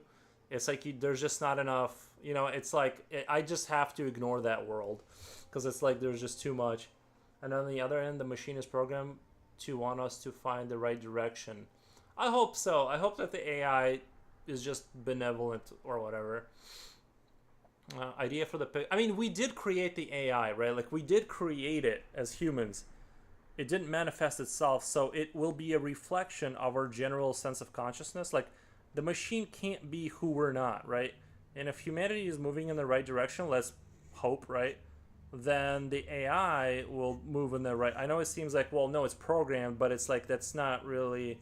It does seem like it's, when you talk to the AI, it does seem like it generally reflects the nicer qualities of like how people think. It's not like advocating for genocide, right? Like I've never had ChatGPT like slide into like talking about like, well, yeah, to make things better, we're just gonna have to do this, you know, some bad things. It seems like it's generally like it says like the right stuff. So I don't know. It seems like like little alien creatures that act as cleaners. Yeah, I think that's a good idea. I'm gonna add some here probably. But yeah, I think I'm hopeful that the AI will be kind of um, like a basically an us reflection, moving it sort of with us in the right direction. I'm not saying that there's not going to be AIs that won't like do bad stuff. I think obviously some countries will try to develop them for like sort of an advantage, right? And so it'll be like war machine kind of AI. But I'm hopeful that we're gonna, you know,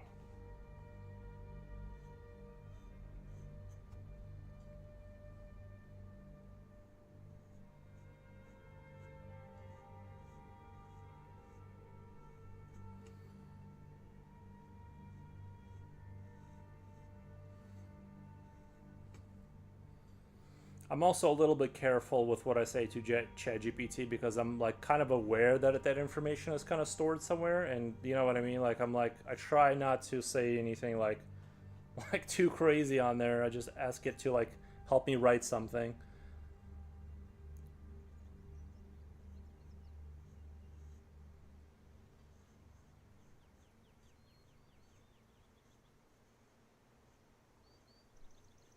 These look like little.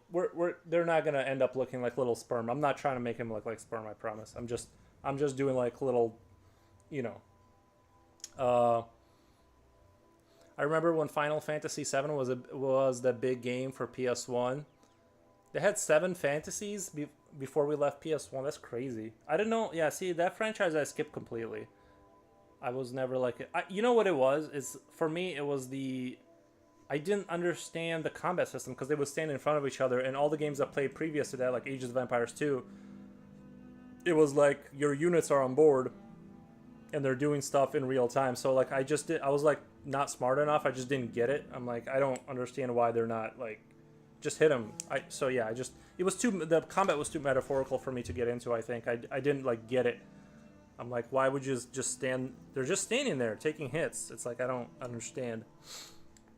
I know what you mean. I'd like to get into Naruto anime, but there's so fucking much of it. It's too overwhelming. Yeah, that's why I'm just gonna be who I am. I'm just gonna stick to the Alien franchise. I'm just gonna become an expert in the Alien franchise. I'm gonna remember everyone's names. Like Halo, like I'll play every Halo game for sure that they come out with. You know.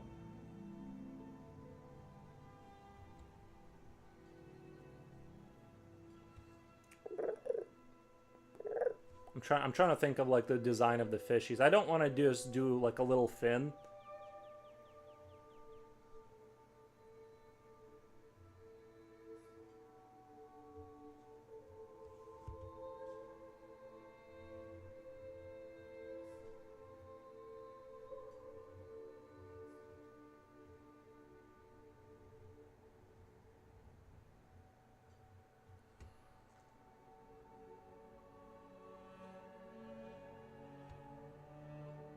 I might have to let that rest. Maybe I'll look up and an idea will come. Right now they're just gonna have to look like basically sperm. Sorry guys, I don't know what else to call them. They're like we'll fix that later. Right now I don't have any good ideas, and I don't want to force anything and make it work. You know, make it worse.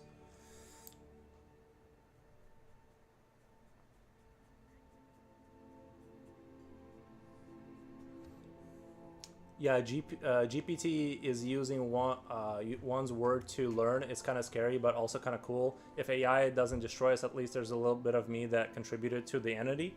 Yeah, it's kind of like we're leaving ourselves in it, kind of, right? A little bit, yeah. Is it when you have conversation with it? When you have a conversation with it, does it actually learn from what you're saying, or is that like? Because I don't think that like they use training data and then they upload those blocks of training data into it and test it. I don't know that what we're saying to it is part of the system that it's learning off of.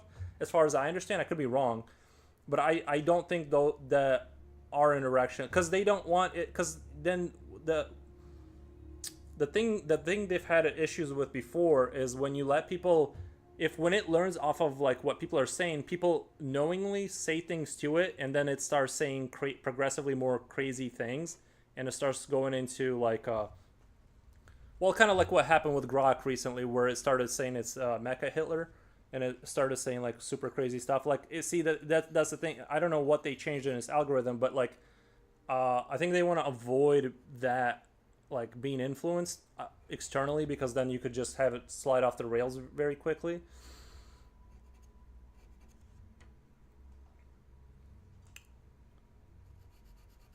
Because people will mess with it, just for fun. But then the problem is it's like it becomes super unfun.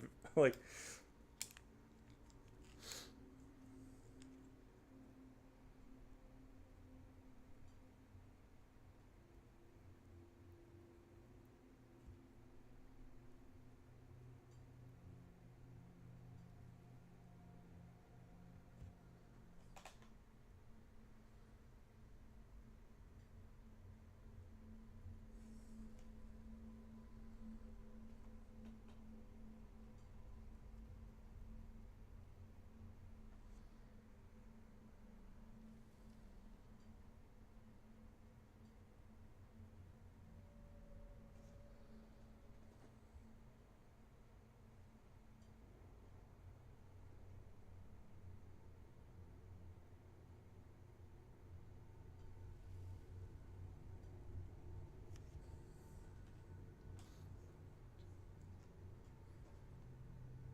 I think some symbols on his shoulders here would be kind of cool. Some engraved kind of like symbols that kind of.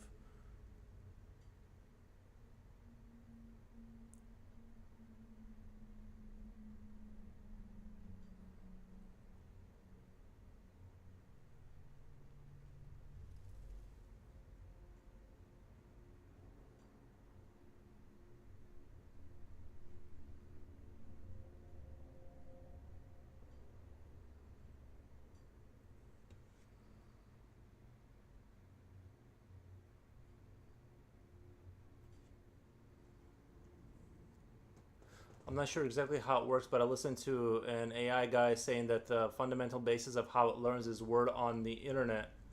Oh, I see what you mean. I thought you meant like it's like learning off the conversations directly, where even that comes from the AI. People only intervene when the text the AI receives from everyone is obviously egregious, such as stuff you mentioned. Yeah, yeah, yeah, yeah.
I just kind of want there to be like organic sort of shapes that like are sort of like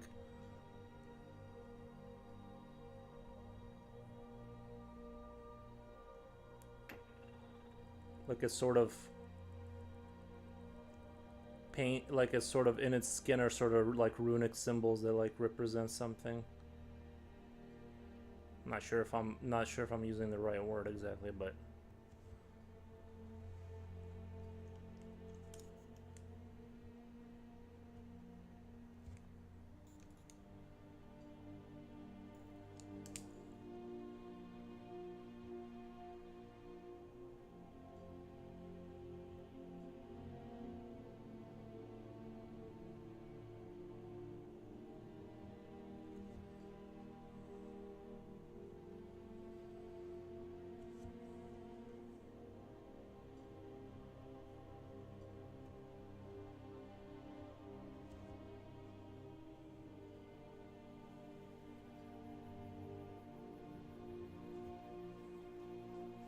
Okay, I'm actually starting to really like this design. I was not convinced for a while, but this might be like kind of a cool sort of eldritch sort of hive mother, or maybe like a maybe like a relay queen or something, where it redistributes like thoughts across to different colonies. It's like sort of a maybe like a thought control kind of a bug, you know, not necessarily a direct combatant. It's just sort of a smart bug, not a bug. You know what I mean, like floating jellyfish eldritch thing.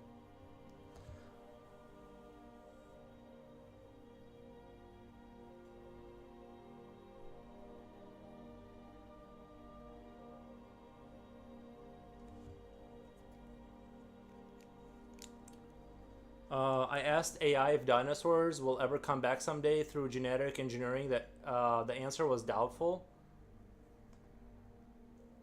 Um, yeah, I would have like I think didn't they find a mammoth? Didn't I hear like recently they found like mammoth DNA that was still like organically viable and they can like make a clone of it. But don't you? I honestly like I'm too stupid to like know what I'm talking about. So don't take it too seriously. But I don't know. I feel like if you go far enough, you will be able like. But because I heard that chickens are like they're reptilian descendants of those. They have like the all of what you need. Like I don't know if this is true, but I heard if you remove certain DNA elements from like a chicken, it'll have like the beak will turn into a mouth. Again, I don't know. I'd want some visual proof of that because I've heard things like that. Like they share, you know, we all share enough DNA. So part of it maybe not so much that we'll find the DNA like fossilized in a rock. It'll be more like we reverse engineer something back. Like I take a chicken and just slowly like make a something out of it. I don't know. But the other question is like, do we need to do that? Like, I'm like, do we really need to be making dinosaurs again? How do you like? Because eventually people advocate for them. You know, like rights groups are gonna be like, no, they need to be like free ranged, and then before you know it, you have like Illinois or something where there's like dinosaurs somewhere or something. You know. What is the name of that Tyranid guy? Zenithrope sounds like something similar to what you're going for. Oh yeah, yeah, they do have like thought control ones. Because I think the Tyranid faction are they their own kind of race, or are they an integrationalist kind of species? Because like in StarCraft the Zerg are they just take whatever creatures that are viable and integrate them into the system. They're not like an ant colony where they only have ants in the colony. You know, they're like they just take whatever works. AI said that there was higher chance that it could happen if the Earth life was wiped out. Dinosaurs could re-evolve from nothing again. Well, there you go.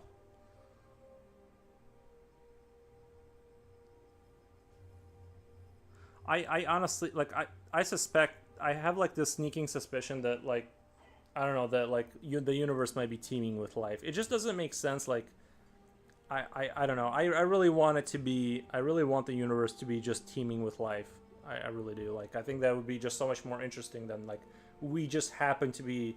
We just happen to hit just the right notes in the right sequence, and then like you know we can't even go to other planets because they're like non-terraformable.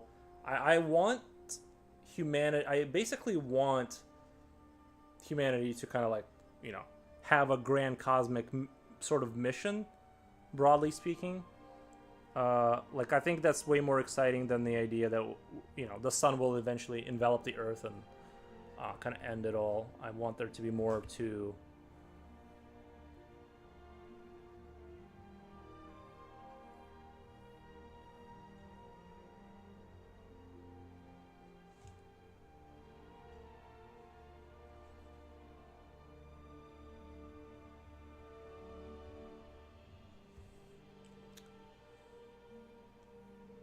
even if there's some Wayland Utani kind of stuff that goes on, which I'm sure there will be, right?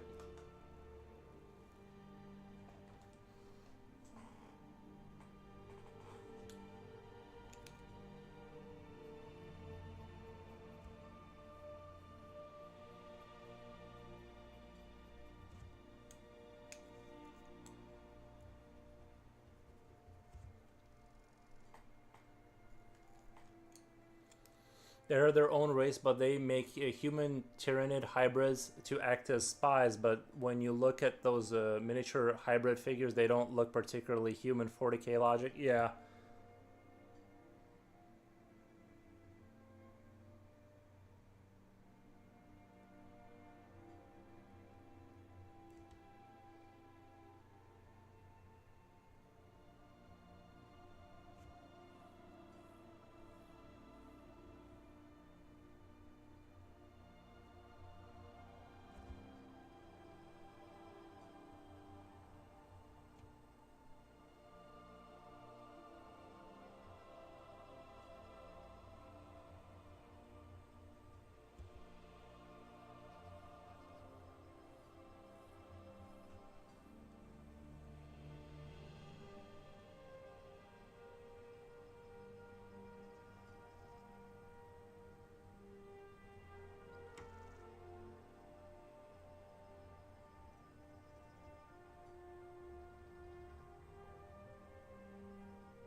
I saw a picture of a chicken embryo with a beak which had a row of teeth. Yeah. Did you know that the dolphins' fins have human-like finger bones in the structure? Did you guys know that? I think that's pretty much confirmed, at least on the stream. Somebody said that that's true, and that's one of those interesting sort of scientific paradoxes where you have a weird kind of like, right? Because we think of a fin as sort of a something from the past, and then it evolved into a hand, right? That's sort of the general thought of development. And then like, if you have finger bones, which you don't need, it's sort of like, I don't know what that like really. I'm sure there's a really good explanation, but I'm just saying, it's interesting how there's like scientific paradoxes out there.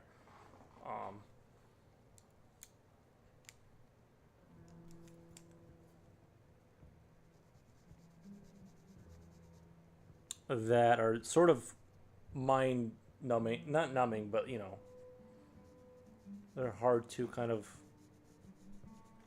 skip past.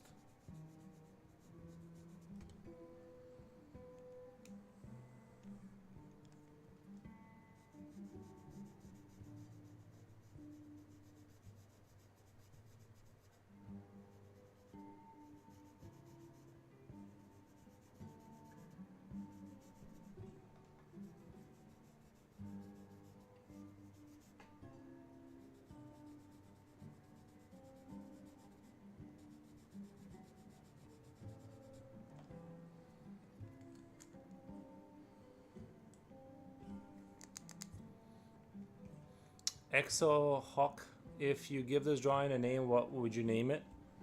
I don't really have a name for it. If you guys want to give me a name, that's fine. It's got to be something super cool though, and edgy and cool.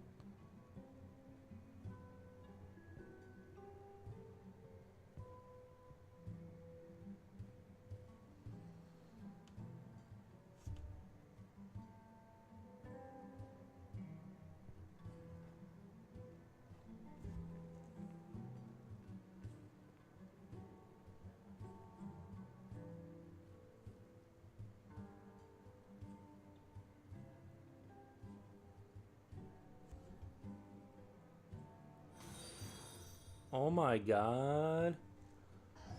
Thank you. He my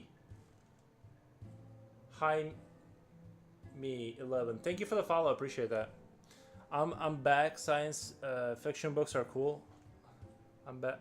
Wait, I'm Banks. Science fiction books are cool. Part of the lore he created is humans that evolved for different environments. So humans that live on low gravity planets eventually develop wings and lower density bones so they could fly.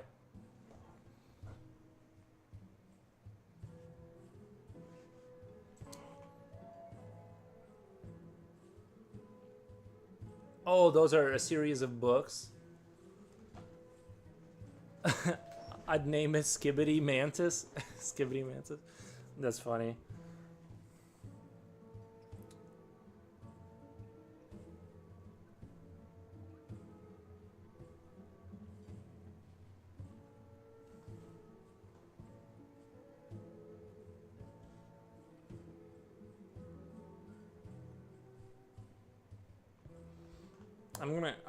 You know what? I'm gonna ask ChatGPT later. I'm gonna have a debate with ChatGPT about the bones, about the finger bones in a dolphin fin. I'm gonna get to the bottom of that.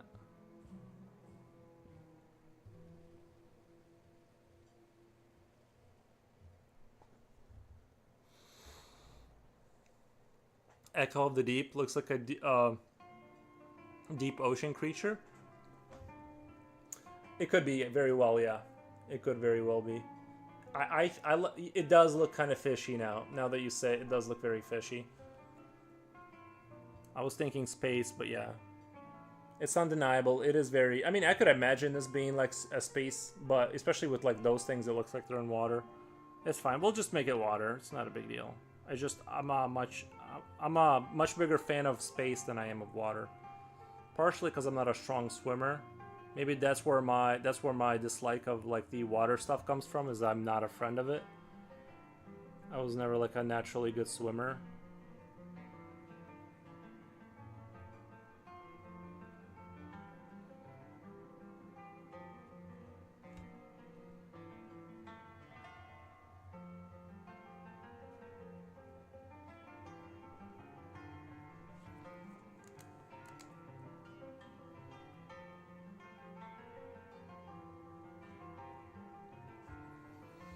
The expression is best. Ian Banks books, in my opinion, if you want to read a book about AI and benevolent dictator. Do you guys remember?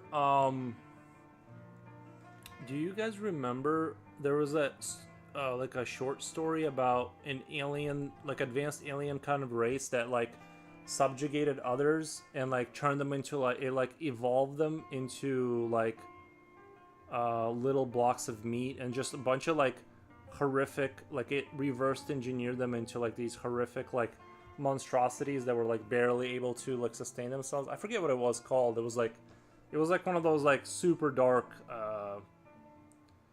super dark kind of horror tales about sort of... Sounds cool. You guys know what I'm talking about though? It was like creatures like these that were like super advanced, and then like if somebody wronged them, then they would take the time to like basically mess up the genetics of like the creatures they were like didn't like, and like turn them into like just a monstrosity that was like that maybe would like some of them would be like might be sort of, they would have to like, it would take them to like certain like hundreds of years to have like a single thought, and so they would be like forever trapped in their mind. Like it was just like the worst possible like dark kind of... Sounds like my cup of tea. Yeah. I just can't remember the name of it. I know it's like super popular, like it's super well known. I just can't recall what it is. I think that was like a really... I don't know. I almost don't even want to think about it because it's like people told me that my creatures look like the ones from that book, which I mean this kind of does look like it's in that sphere of like they're so much more powerful that their punishments are like these multi-million year kind of horrific experiences.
It might have been both, but I think primarily it was a book, but I think there was a cartoon made about it.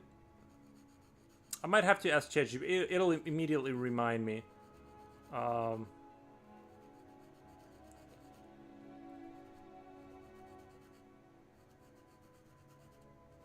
I saw a thing about, I think it was a book, and they made a YouTube video about it.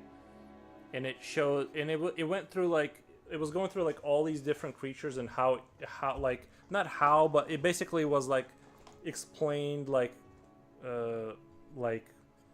sort of the what it did to each individual creature, like basically their circumstance that they were under, like they were that much more advanced. But I guess like it almost makes me think like something like that is possible if you had, like, if a creature kept evolving, let's say, and it had just the right circumstance to become spacefaring without developing consciousness. Let's say like ants, and they never develop like a sentience, right? Like about what they're doing. They just were like, they just kept dominating and winning and spreading and like becoming more part. Like I feel like something like that could happen there, but I think generally speaking, I feel like when creatures have a certain amount of intelligence, they tend to have an internal kind of like voice. They develop an internal voice that counters doing things like that. You know what I mean? Like it, I feel like that's part of becoming conscious, is like you have like something inside that says like no. Um, First Transit, how's it going? Nice work. Thank you, First Transit. Appreciate that. I'm curious now. I can ask ChatGPT now. What sentence should I say? Ask ChatGPT like, what is the name of, like ask it like, what is the, I wish I could remember. I think it was like, I remember seeing the artwork for it.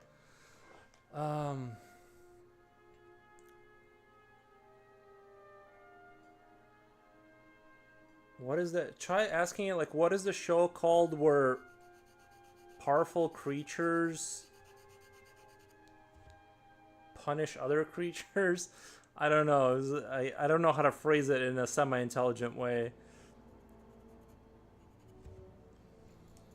I'm almost tempted to do it now too. I know I can get it to. I know it'll know what I'm talking about because it's a famous. It's like a really famous thing. It's like it's not like an obscure. I mean, it's not famous like daytime TV, but I mean, like if you're like a horror fan, you for sure have heard about this.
Is it a show or book? That's the thing. Is I saw it. I saw about it on YouTube. I think it was a book.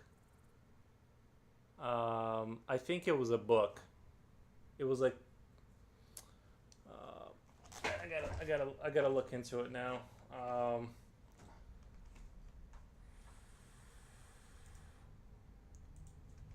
What is the book where very powerful creatures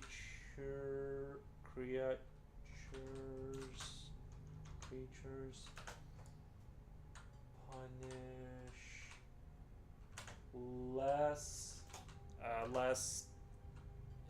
evolved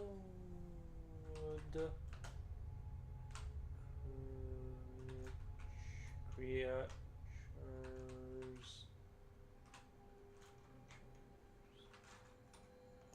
Uh,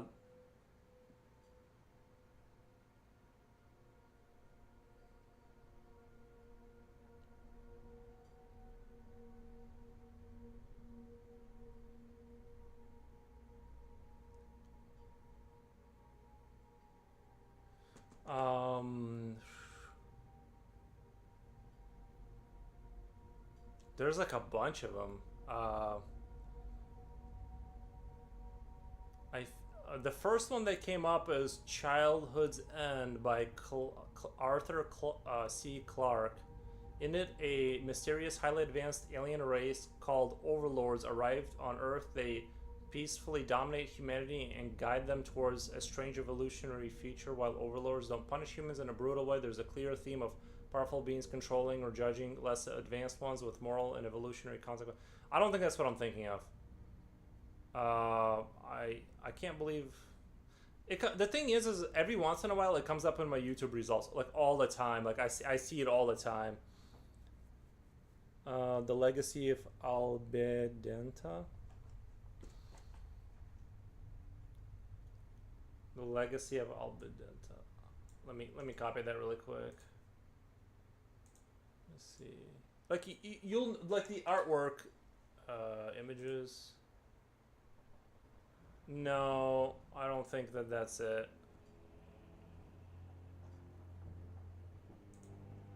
Um, I'd have to sit down. I just don't want to do it right now because like I'd have to sit down for like 20 minutes and like slowly guide the ChatGPT and like into figuring out what I'm talking about. But yeah, it's a thing.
I'm off. Cool combos. Catch you next time. Okay, thank you.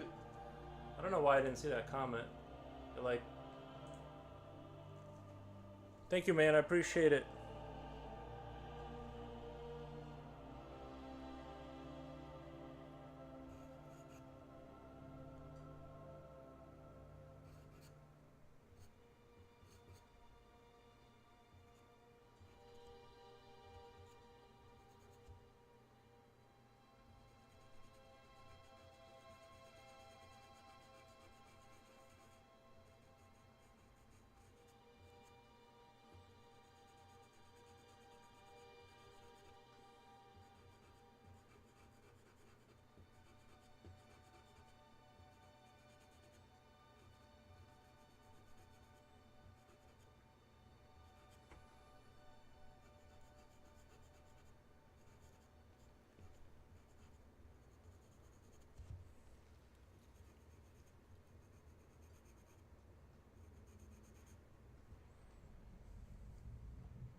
Oh my god.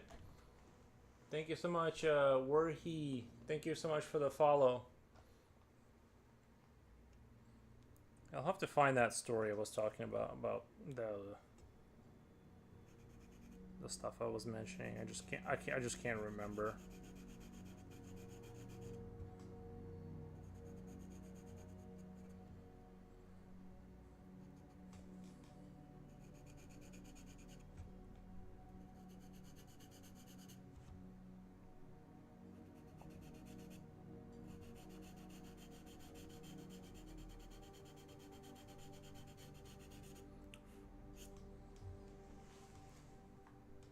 Okay, this is kind of turning out really interesting. I was really worried about it, but now this is kind of coming together, I think.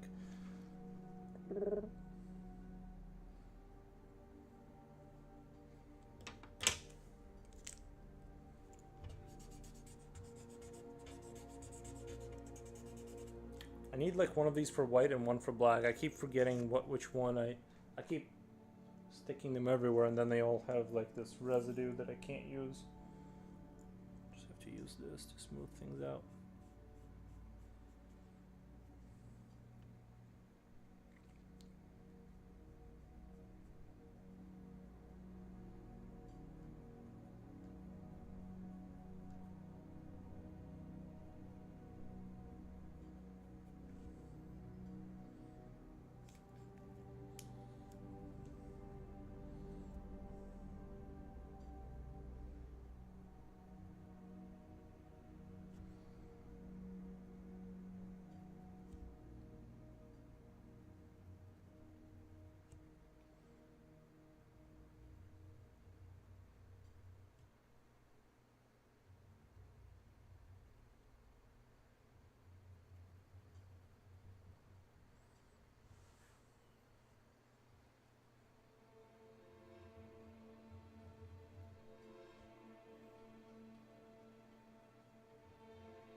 I do love this eraser a lot.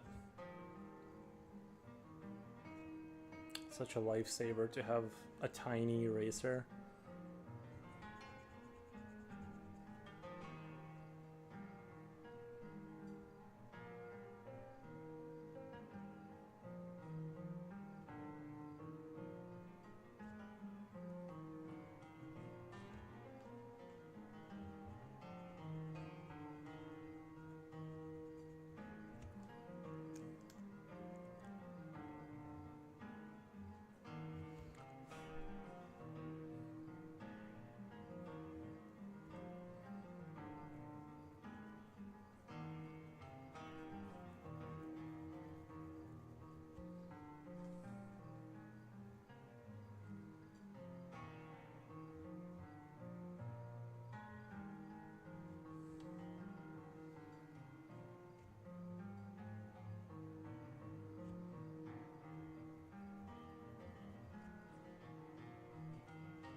Look at that.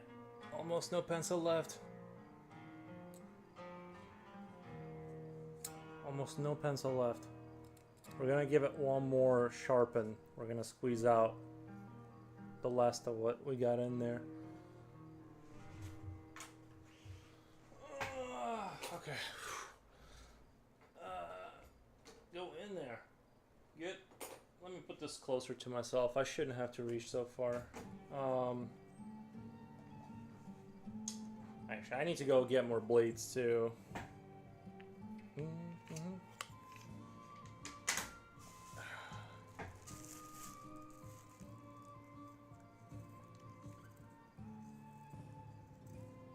I should get an extra camera just for the pencil sharpening part of it so you guys can see what's going on.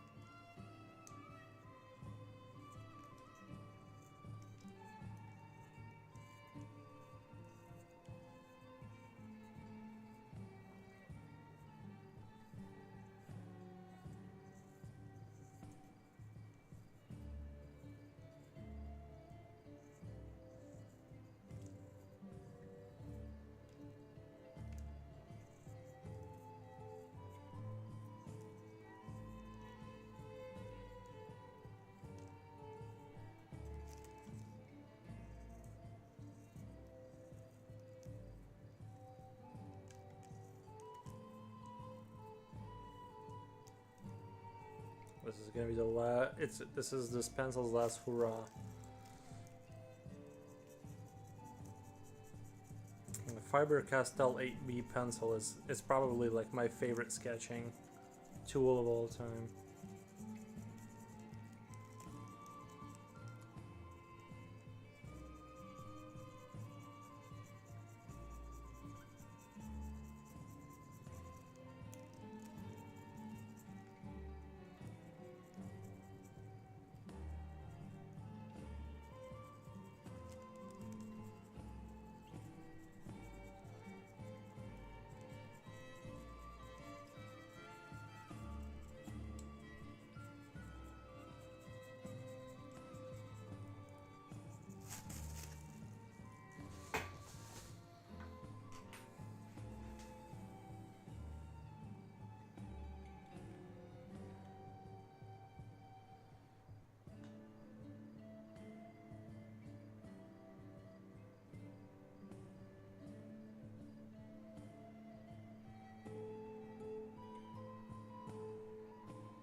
think the idea of having like these little cleaner aliens kind of following it, I think that's a cool take on it.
Guys, give me 1 second. I'm gonna go grab something, and I'll be right back. I gotta go check on my dog. I'm at 4 hours. I gotta do a dog check too.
Room temperature water.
Lulu Laser.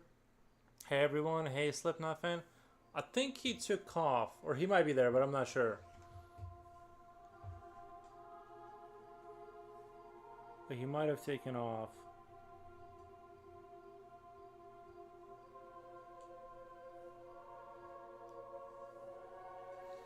How's your day going, Lulu Laser?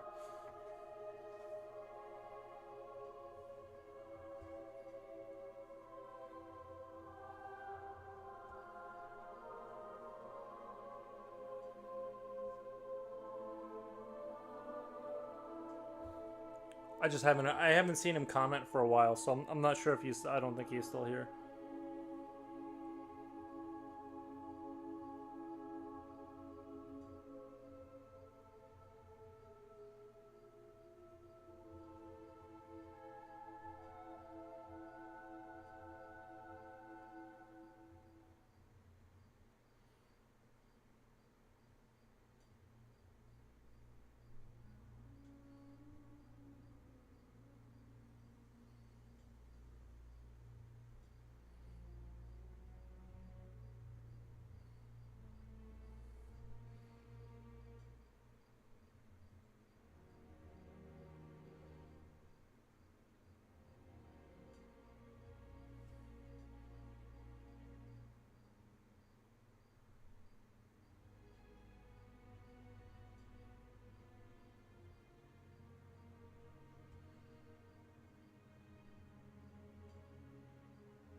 It's okay, thanks. What about you? Oh, I'm doing really good. Just drawing a creature.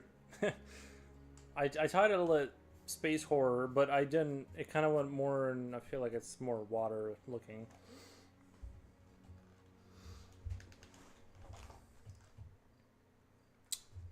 It could still be space, you know, inside of its vast spaceship.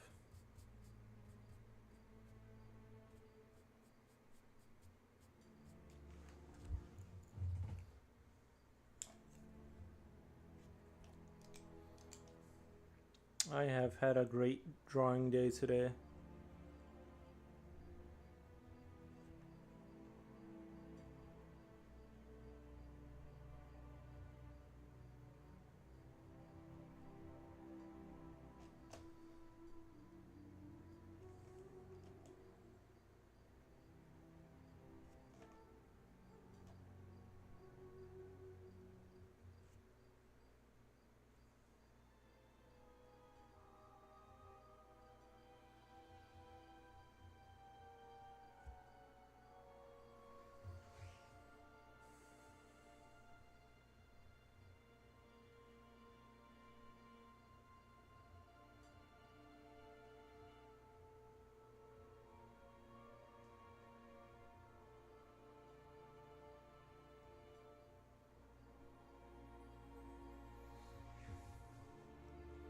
Cool, thank you. Yeah. Yeah, I'm just slowly working my way down, rendering this out. I think it turned out pretty cool. I should have probably did a little preliminary sketching before I started drawing, but I think I got something cool out of it, you know.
It's beautiful. The song, yeah. Yeah, I do like the Stronghold music.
I'm still here, by the way, just lurking. Nice.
I've been lurking all day. Yeah, he's winning on the lurking.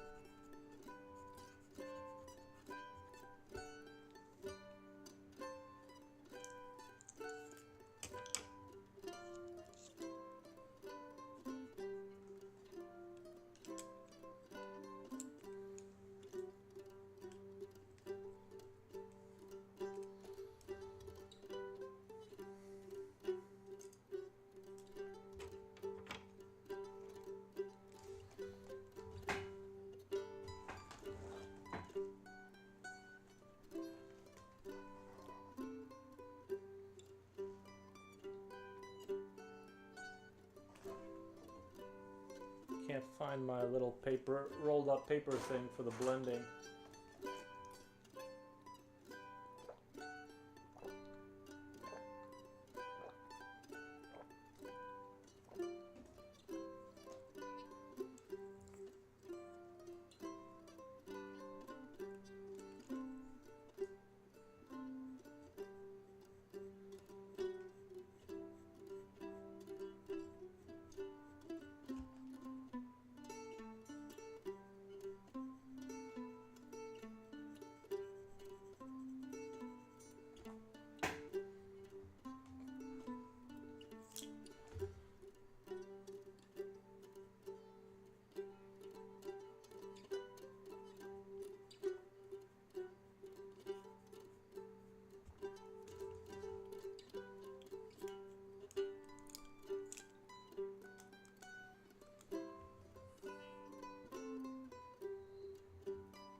It's taking form quite nicely. Thank you, Kamuwangu.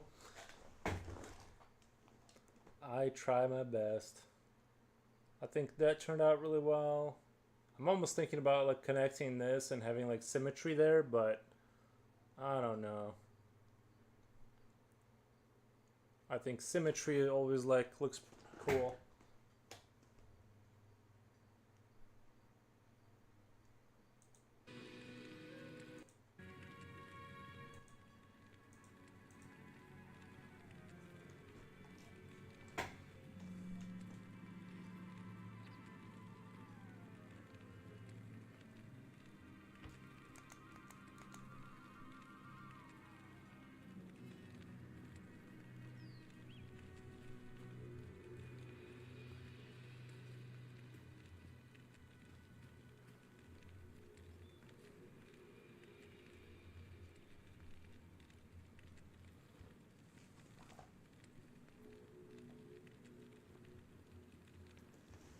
Let me do a dog check. I want to see if my dog wants to go out, because last time he just kind of looked at me. I'm going to go check on my dog, see if he wants to go outside, and I'll be right back.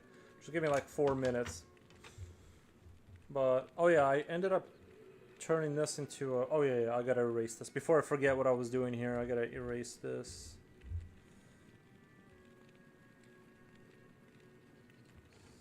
I kind of drew one thing, then I changed the design, and I forgot what the thing was that I was going for.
Okay, sorry. I had to like recenter this piece right here because it was looking a little.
Okay, I'm gonna go do the dog thing. I'll be right back.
Okay, I need no. I need. No, I'm good.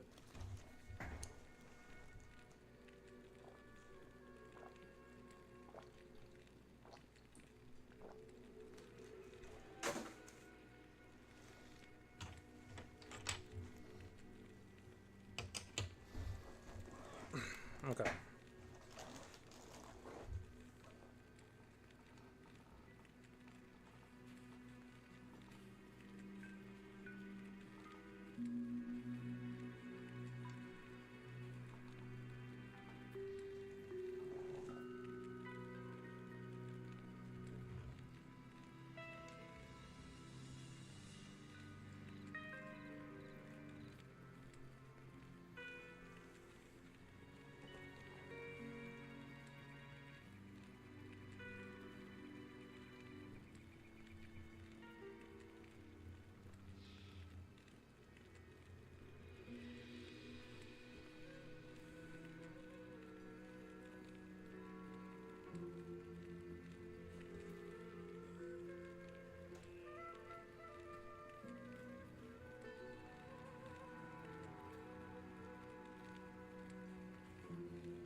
Alexandra Coral. Thank you, Alexandra Coral. It's so good. Thank you, man. My ego needed that. I needed a hit of ego. So thank you.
Yeah, my plans for tonight is rewatch Alien 1 and watch some YouTube, watch some YouTube.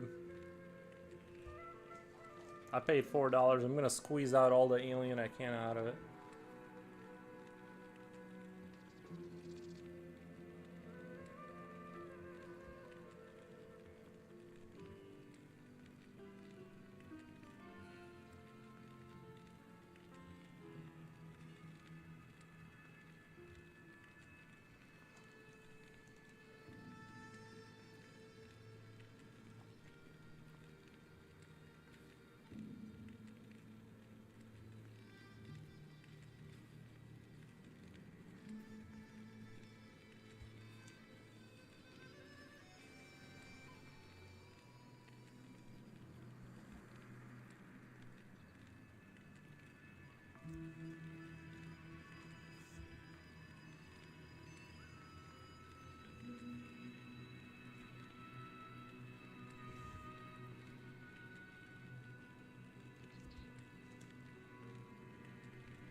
Sorry, I gotta let my dog out. He's barking.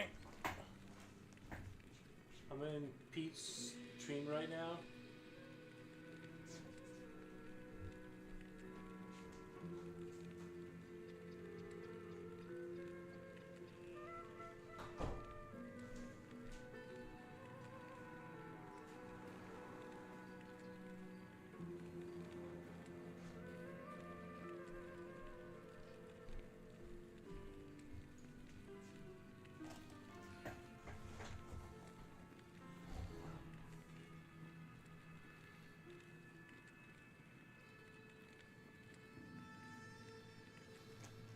I've been here since 9 p.m.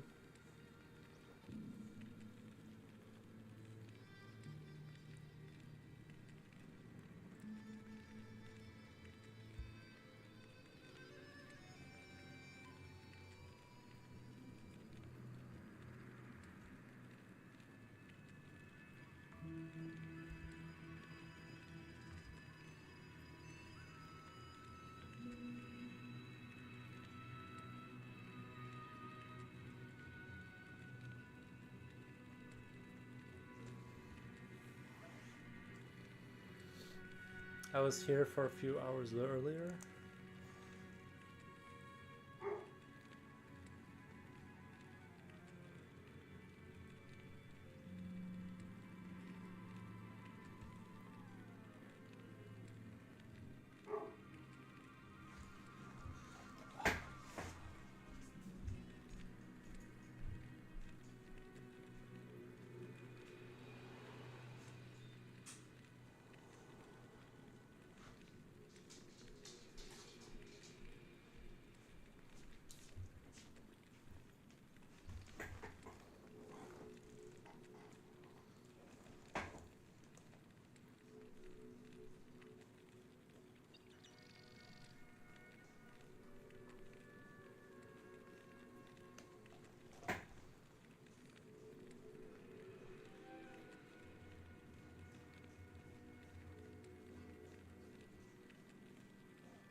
I was talking to one of the guys in Peace Stream. He's seen Fantastic Four 3 times.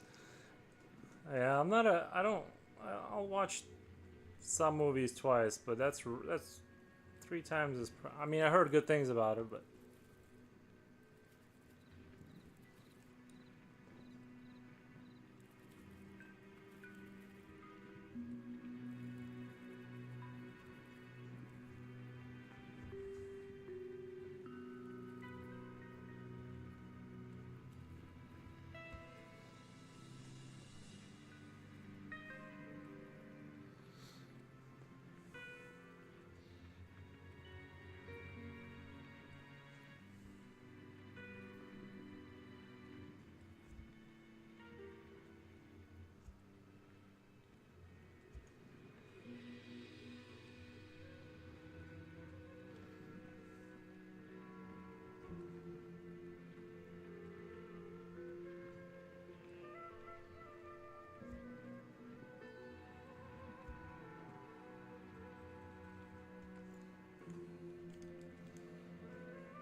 I would love to see it again. Was it really that good?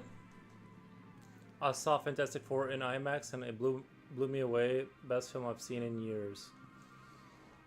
Really? Fantastic Four, huh?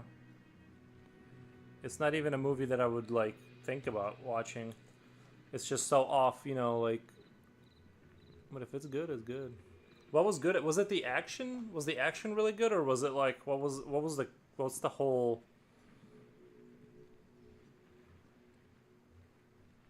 Because I feel like I can't be convinced by action anymore, because video games have like gotten so good, but.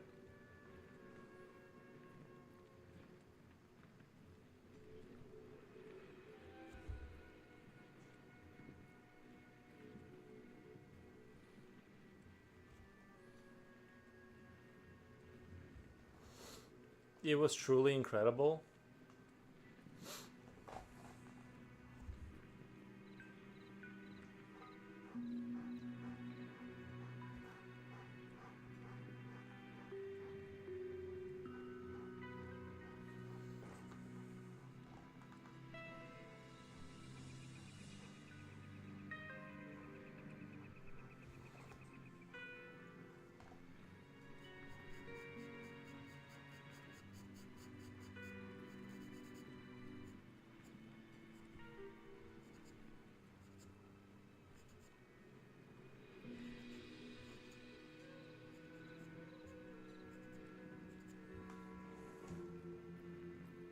The action was phenomenal, and acting was really moving and emotional.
I feel sorry for anyone who decides to skip seeing it in cinema, especially IMAX. It's a visual masterpiece.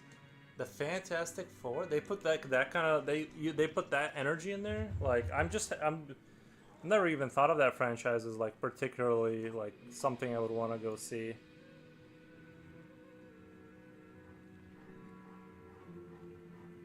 I'll say I gotta let my dog in my room. He's like panting over here. It's not even really hot in here.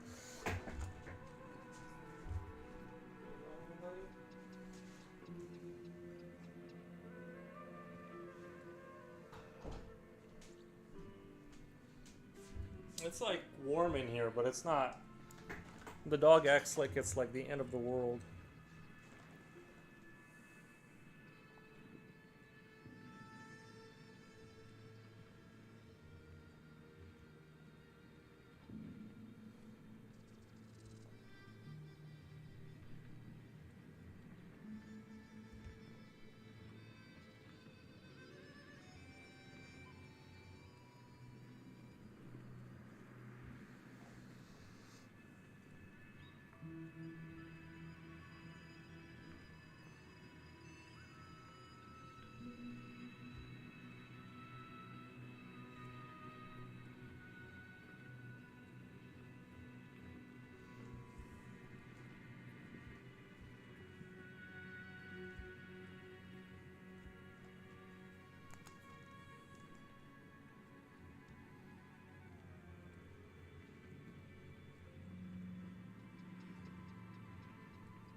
There's like this three-plated kind of bottom thing here, and I'm trying to think of a way to make it look cool. To like make it look more not so spaceshipy, maybe.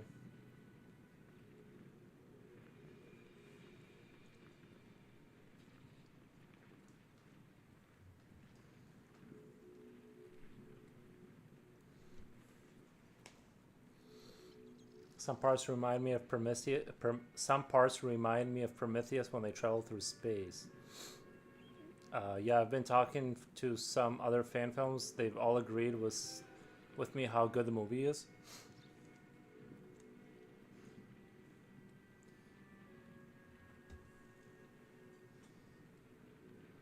I can't remember the last time I heard someone like rave about a movie like, yo, you have to see, you know.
Sorry, I gotta just like look at it until something comes along.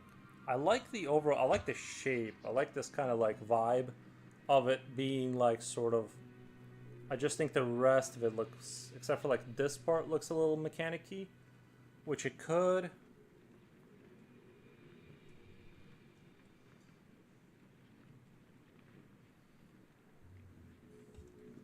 No Country for Old Men was one I raved about. That movie won Best Picture. I did really like No Country for Old Men. Oh, sorry, no. I read No Country for Old Men, but my brain thought There Will Be Blood. No, yeah, no Country for Old Men. Yeah, that's a good that's one good one too.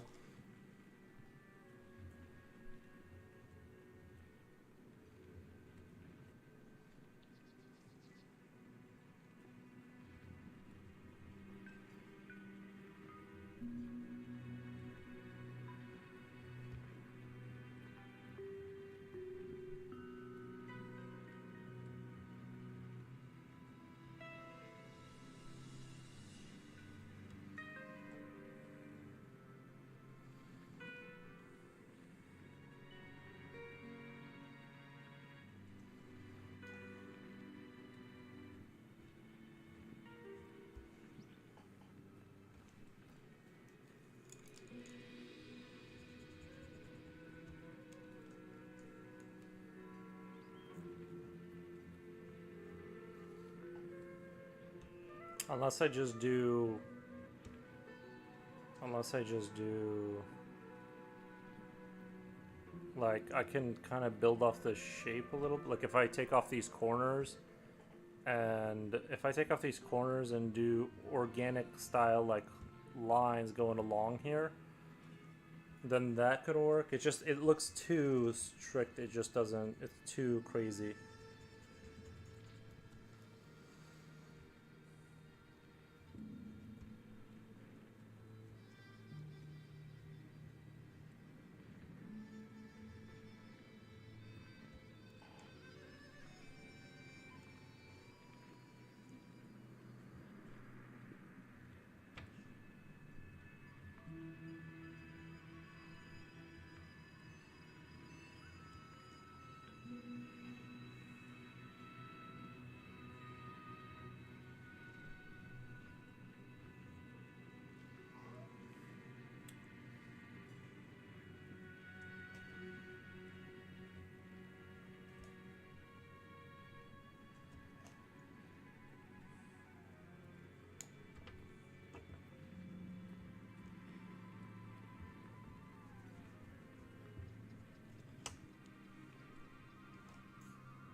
Oh, okay. I know how I can do a connect, like a skin connection right here between these plates to kind of make it feel like more organic.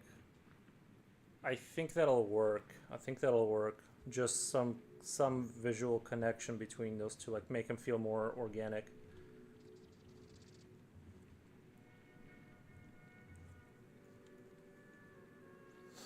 I still need to see There Will Be Blood. I've been waiting to see it for a long time, but never get around to it. Yeah, that movie is pretty good.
I think this shape looks cool. This like alien thing. I think that looks cool. I just need to. Actually, if I flip that upside down, it would look really cool. Like if I flip this object like upside down and give it like little cricket legs or something, it would like look really convincing. It looks like a stingray, like a robotic stingray kind of thing.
I wish I drew something a little bit more differently this time, because I feel like this is very in line with like Alien.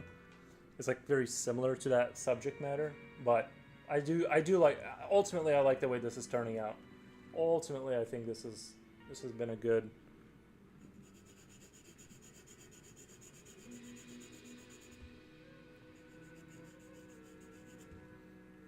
It's a little strange, but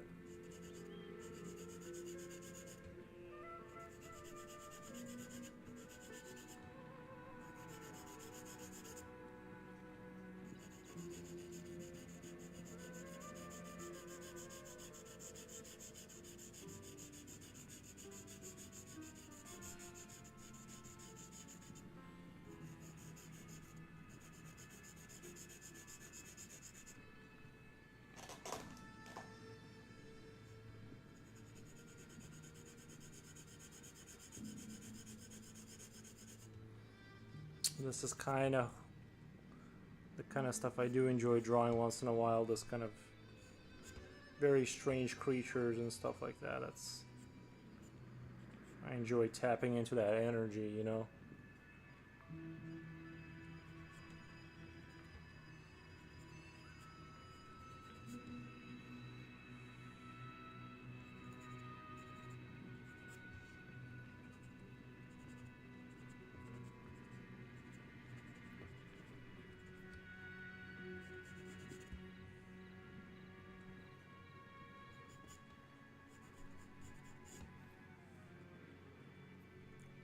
See, kind of what I'm doing here is like this like reverse bone tail going backwards, and then we'll do fishies at the bottom too. Again, we'll do the little cleaner fish things at the bottom again. There, I think that's gonna work really well with this one.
I've seen comic artists like to use Strathmore Bristol board.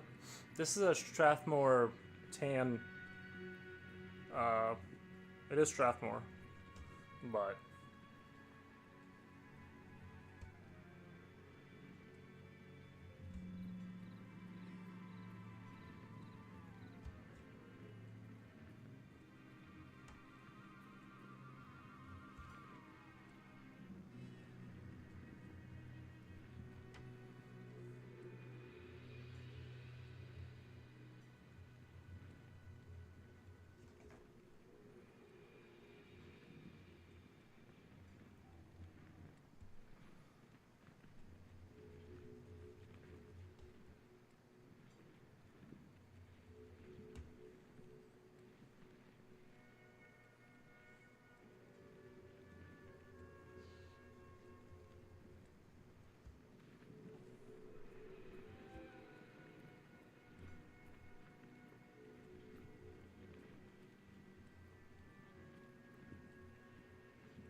Oh my god, Green Gorilla.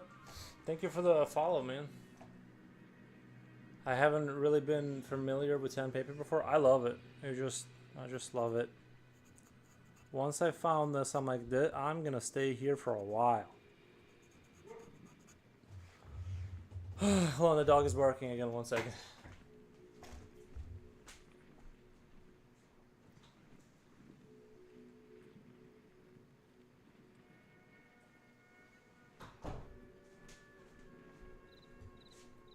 I think he's just barking at himself. He's just like in bed, just looking at me. I don't know. I think he just hears something out there, and he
maybe I should go see if my car is being stolen. Maybe the dog is barking for like a really good reason.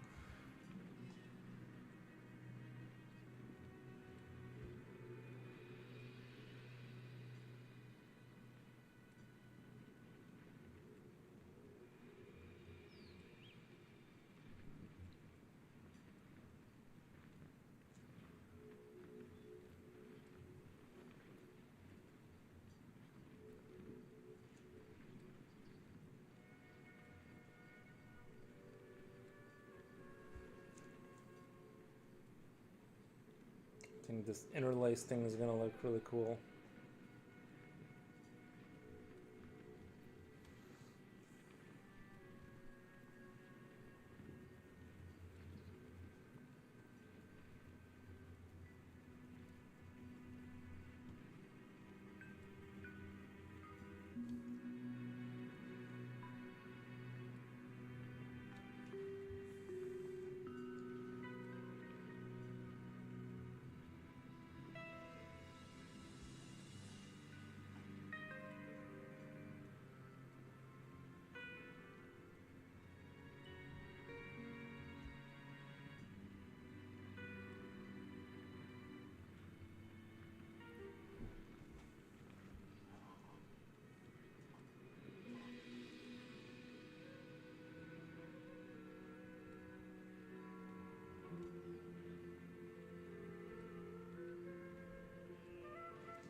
DJ for fun, you got some insane skill. Thank you, DJ for fun. I appreciate that. Actually, while I'm here, while I'm already reading stuff.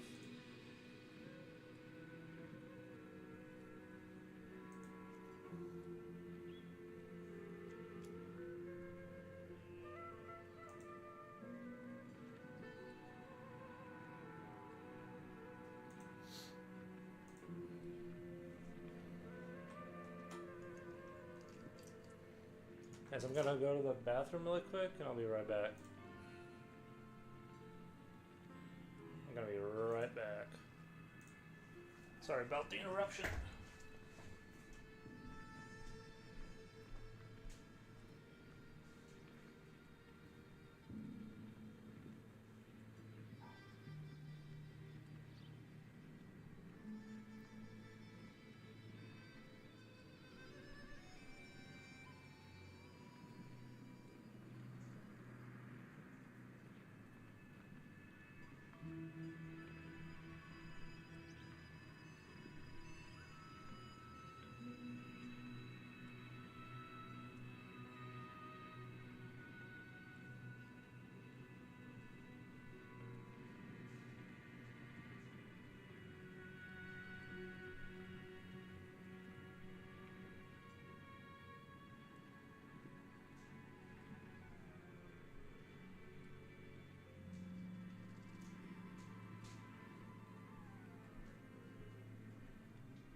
I'm gonna go to bed. See you soon. Thank you, Lulu Laser.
This thing does look like a little StarCraftian a little bit. Now that I'm like listening to the music, I'm like, this could be kind of StarCraft.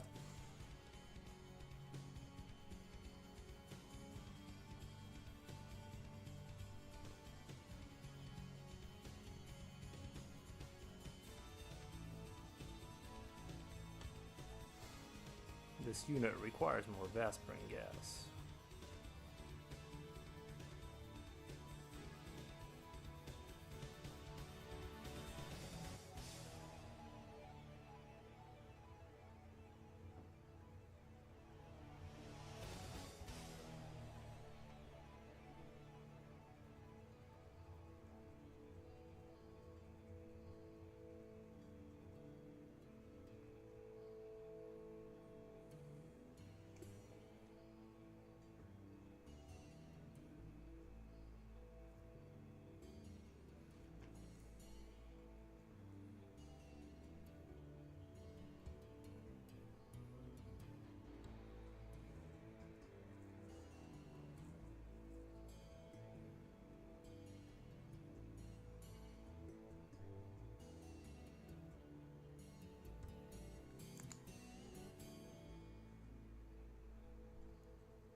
bottom, we're gonna add those little fishies that we wanted. We worked all the way to this point.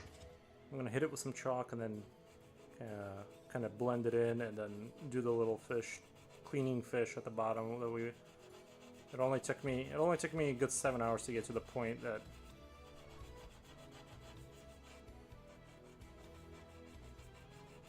I'll probably end up darkening that back in, obviously, because it's at the bottom, but.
Miracle Art. Miracle Art. Thank you for the follow, man.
Oh, nice work. Thank you, man.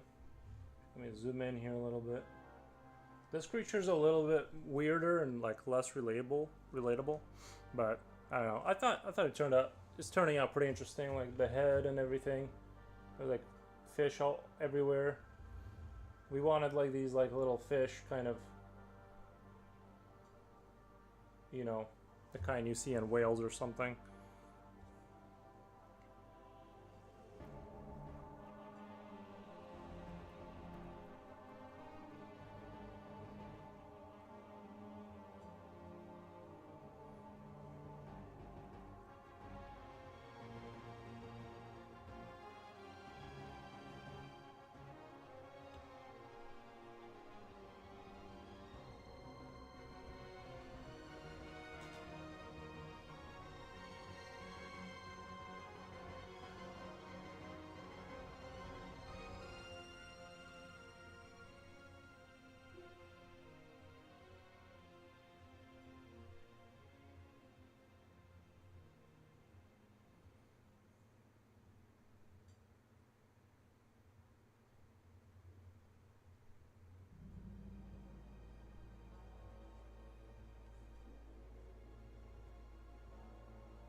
Home skillet was good today.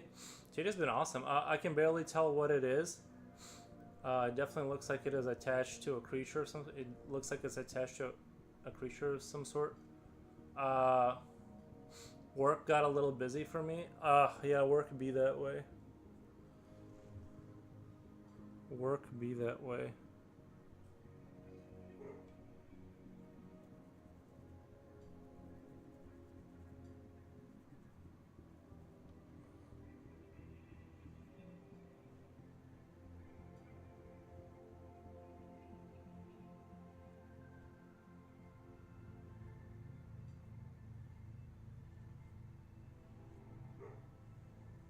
Oh, I gotta go let the dog out. He's just gonna keep barking in there. I just don't understand what he's barking at.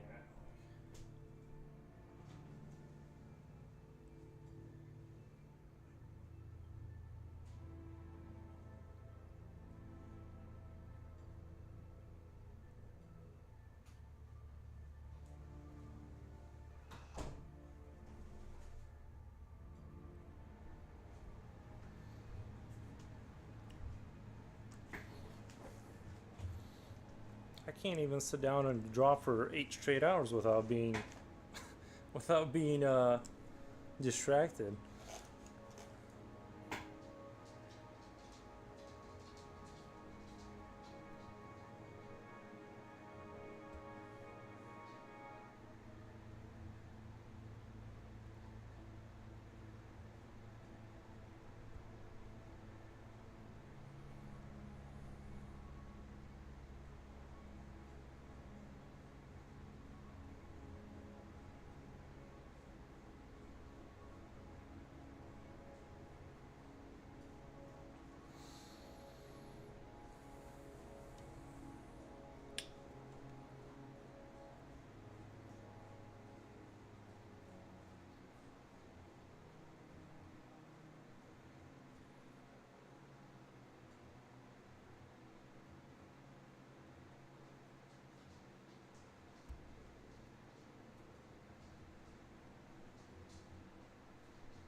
Good thing you don't have kids running around. It would be a non-stop distraction. My dog just randomly barks now. He started this new habit of just like he'll randomly bark every couple of minutes. I don't know if it's just the old setting in or...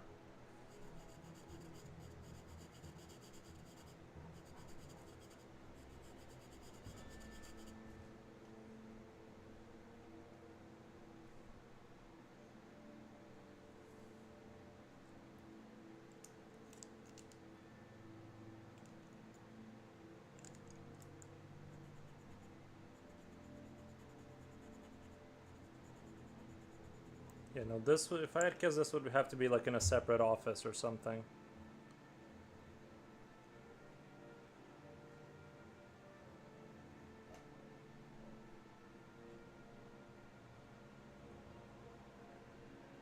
This would not be possible.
I'm oddly pretty close to getting it done, but already 7.5 hours.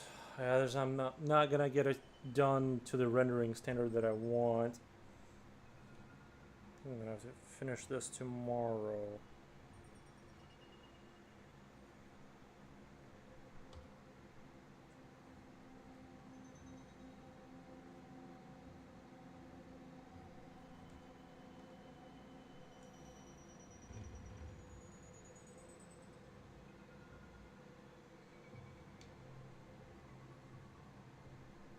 The full creature.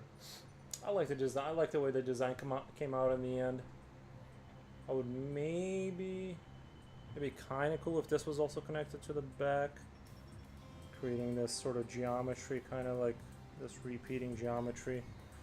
I think that could add a lot of coolness to it, but I don't want to overcomplicate things.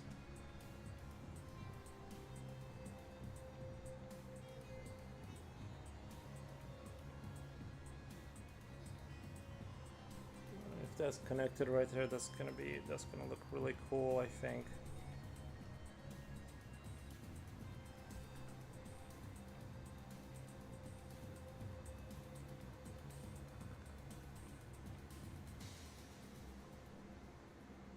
I think I am gonna end up doing that. I'm gonna connect that there too, so there's like this repeating kind of thing going on. But yeah, I'm gonna have to finish this tomorrow. I'm gonna go take my dog on the walk and feed him.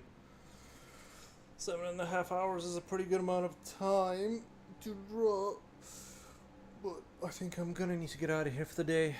I appreciate all the follows. Alright, YouTube, thank you guys for watching today. This is 7.5 hours. Honestly, I think if I went for like 12 I could finish it, but I need to go do stuff. Anyway, I'm gonna get out of here. End stream.